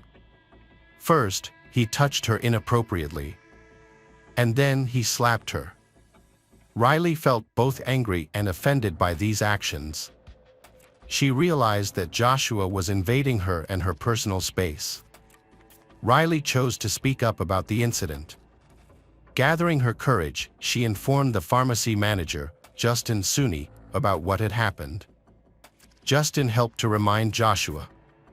Joshua remained silent and pretended to understand. Nothing else was done to protect Riley. Not wanting to worry her mother, Riley decides to keep the meeting between her, Joshua, and her manager Justin a secret. However, she still shared with Courtney the impact Joshua's behavior had had on her. For a while, they barely worked together, and Riley tried to forget about the incident. However, when she decided to increase her hours, she found herself scheduled to work the same shift as Joshua. In early 2020, she met Jacob Lee, who was 2 years older than her. As their relationship developed, they decided to date. Suddenly, Jacob decided to work part-time at the pharmacy, just like Riley. In early spring 2022, Jacob started working, allowing them to spend more time together. Like Riley, Jacob quickly became friends with all the employees, except Joshua. Although there were no major conflicts between them, Joshua always seemed uncomfortable whenever they had to work together. Jacob wasn't the only one who noticed. The second manager, Crystal Ismail, also noticed that Joshua was jealous of Jacob because he was Riley's boyfriend. Joshua saw Jacob as his rival. Joshua still didn't give up on his love and continued to try to get closer to Riley. Feeling frustrated by his harassment, Riley finally asked for a change in her working hours. After a while, Riley needed more money and wanted to work overtime. her boss informed her that she would have to work the same shift as Joshua because she had no other choice. Riley shared her concerns with Jacob. Riley shares her concerns with Jacob, but he doesn't take her words seriously and doesn't realize the severity of the situation. This disappoints Riley. On June 11, 2022, Riley was at the pharmacy where Crystal was in charge of management, and everything was going smoothly. Although Joshua was on the same shift as Riley, he took advantage of his coworker's distraction to enter the break room. First, he placed a busy sign on the bathroom door, then blocked the view of one of the surveillance cameras with containers, and finally taped the window. The exact details of what happened next remain unclear, but when it was time for Riley's break, she entered the break room where Joshua was hiding, ready to put her plan into action. At approximately 5:44 p.m., surveillance camera footage captured a customer named Alicia Shanky in the store when she heard a woman scream. Seconds later, she heard the door close, but Alicia ignored it. She made her purchase and left the store. Meanwhile, in the break room, Joshua attacked Riley with a knife, and the attack was both quick and brutal, and Riley died instantly. Crystal, the store manager, becomes concerned when Riley does not return to work after her break and becomes even more suspicious when she notices that Joshua is also missing. She quickly goes outside the door where the trash can is. As she approaches, she sees someone's bare feet and, feeling scared, she rushes back to the pharmacy, locking the front desk door to prevent anyone from entering. This allows Joshua to dispose of Riley's blood-stained items in the trash without being seen. He then returns home. A few minutes later, Crystal mustered up the courage and went outside again, but the person was gone. Unable to find Riley, she decided to contact the manager, Justin. She also called Jacob, but he had no information on Riley's location. Justin then went to the pharmacy to investigate the situation. It was a little after 6 p.m. when he arrived. When he arrived, he quickly began reviewing the surveillance camera footage and saw Riley walking towards the break room. In an earlier recording, he noticed Joshua stacking boxes and containers to block the camera's view. Justin walked into the break room, quickly opened the door, and turned on the lights.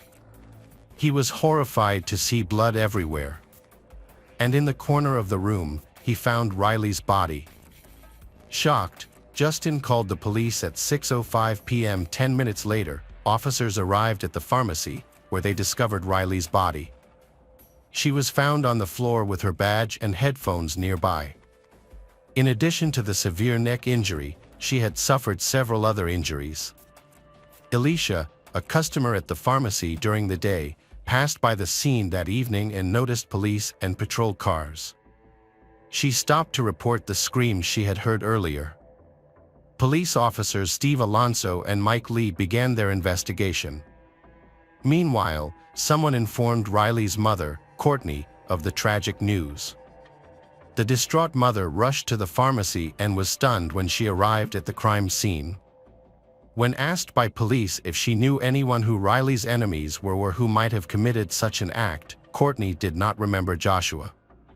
She believed her daughter was the victim of a robbery and did not know that her daughter was actually murdered by a coworker.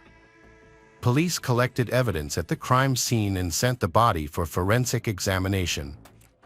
The Riley had 42 stab wounds, and there were similar injuries on her hands, suggesting she attempted to defend herself. Experts concluded that she died from a lack of oxygen. Joshua fled the city early in the morning but was stopped by a patrol officer as he headed toward the New Mexico border. The officer was unaware of his actions and arrested him based solely on his appearance, as his face was covered in cuts, scrapes, and bruises. When asked about his injuries, Joshua claimed that he had been attacked in a store in Colorado Springs. However, when the patrol officer contacted Colorado Springs police, they discovered that Joshua was actually the suspect in Riley's murder and not the victim. Afterwards, he was arrested and brought back to the city. Currently, the pharmacy's representatives are not making any statements to the media. Police have denied permission to share information that might disrupt the ongoing investigation. The pharmacy has closed its doors and is no longer serving customers. Nearby, the community has set up a makeshift memorial for Riley, adorning it with numerous flowers, letters, and gifts from those who are grieving. Joshua admitted during his initial police interview that he was in love with Riley. He admitted to being in the break room with her but claimed that the incident was accidental. This confession led police to identify him as the person who had been near Crystal at the dumpster. Despite the evidence against him, Joshua maintained his innocence and denied obstructing the view of the security camera. Police later discovered his DNA on the murder weapon. After obtaining a court warrant to search his home, they found a black hoodie with blood and traces of DNA belonging to Riley. Joshua was charged with first-degree murder and held without bail in El Paso County, with his trial scheduled for June 2022. Riley's funeral was held on June 23, 2022. Her mother received many letters of support from classmates, pharmacy customers, and others. On November 15, 2022, Joshua pleaded not guilty to all charges at his preliminary hearing. The trial was originally scheduled to begin on March 6, 2023, but the defense requested additional time to prepare and requested that Joshua undergo a mental health evaluation to determine whether he was competent to stand trial. As a result, the trial was postponed. The evaluation later determined that Joshua was sane. He remains in custody at the El Paso County Jail, with bail set at $10 million. In late September 2023, after all attempts to postpone the trial, Joshua finally appeared in court and faced Riley's relatives. On the first day of the trial, the prosecutor explained to the jury that Joshua and Riley both worked at a pharmacy and detailed the events that took place there. The defense maintained that Joshua happened to be at the crime scene. They presented that Joshua entered the break room and found Riley lying on the floor. At that point, he was attacked by an unknown assailant, causing him to flee for safety, despite feeling guilty for leaving Riley behind. However, witness testimonies have made it clear that Joshua's account is incorrect. One of the longest testimonies came from Justin, who discovered the body and was the pharmacy manager that first contacted the police. The prosecutor's office also called Riley's mother, Courtney, to testify. She shared insights about her daughter, describing her as someone who loved to help others. Courtney mentioned that Riley had expressed concerns about Joshua's behavior on several occasions. She recalled one incident when Riley was working with Joshua in the photo services area, where he touched her inappropriately. This led Riley to speak with her supervisors, resulting in her being allowed to change her work schedule.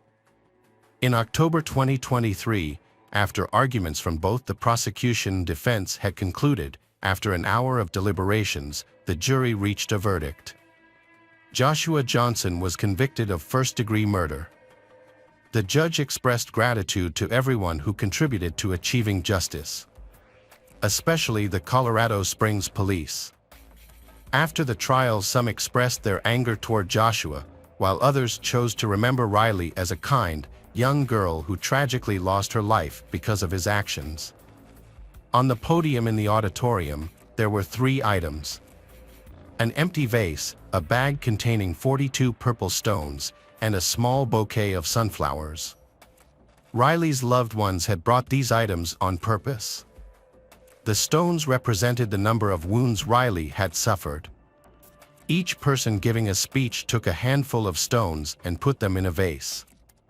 The 9th and final speaker was her mother, Courtney. She wore a jacket with the insignia of the National Guard, where her daughter served. Despite her deep grief, Courtney spoke very strongly that she would not let Joshua, whom she called a monster, take away her love for her late daughter. People admired her for this, considering it her greatest strength. She emphasized that her daughter was never afraid to express her opinion when things were not going well and always confidently led others. At the end of her speech, Courtney placed the sunflowers in a vase containing 42 purple stones before returning to her seat. At the end of the hearing, Joshua Johnson was sentenced to life in prison. Courtney established a memorial fund in Riley's name, which provides scholarships to high school graduates. In the future, Courtney plans to organize charity events that she believes Riley would have enjoyed, including art nights, exhibitions, and running.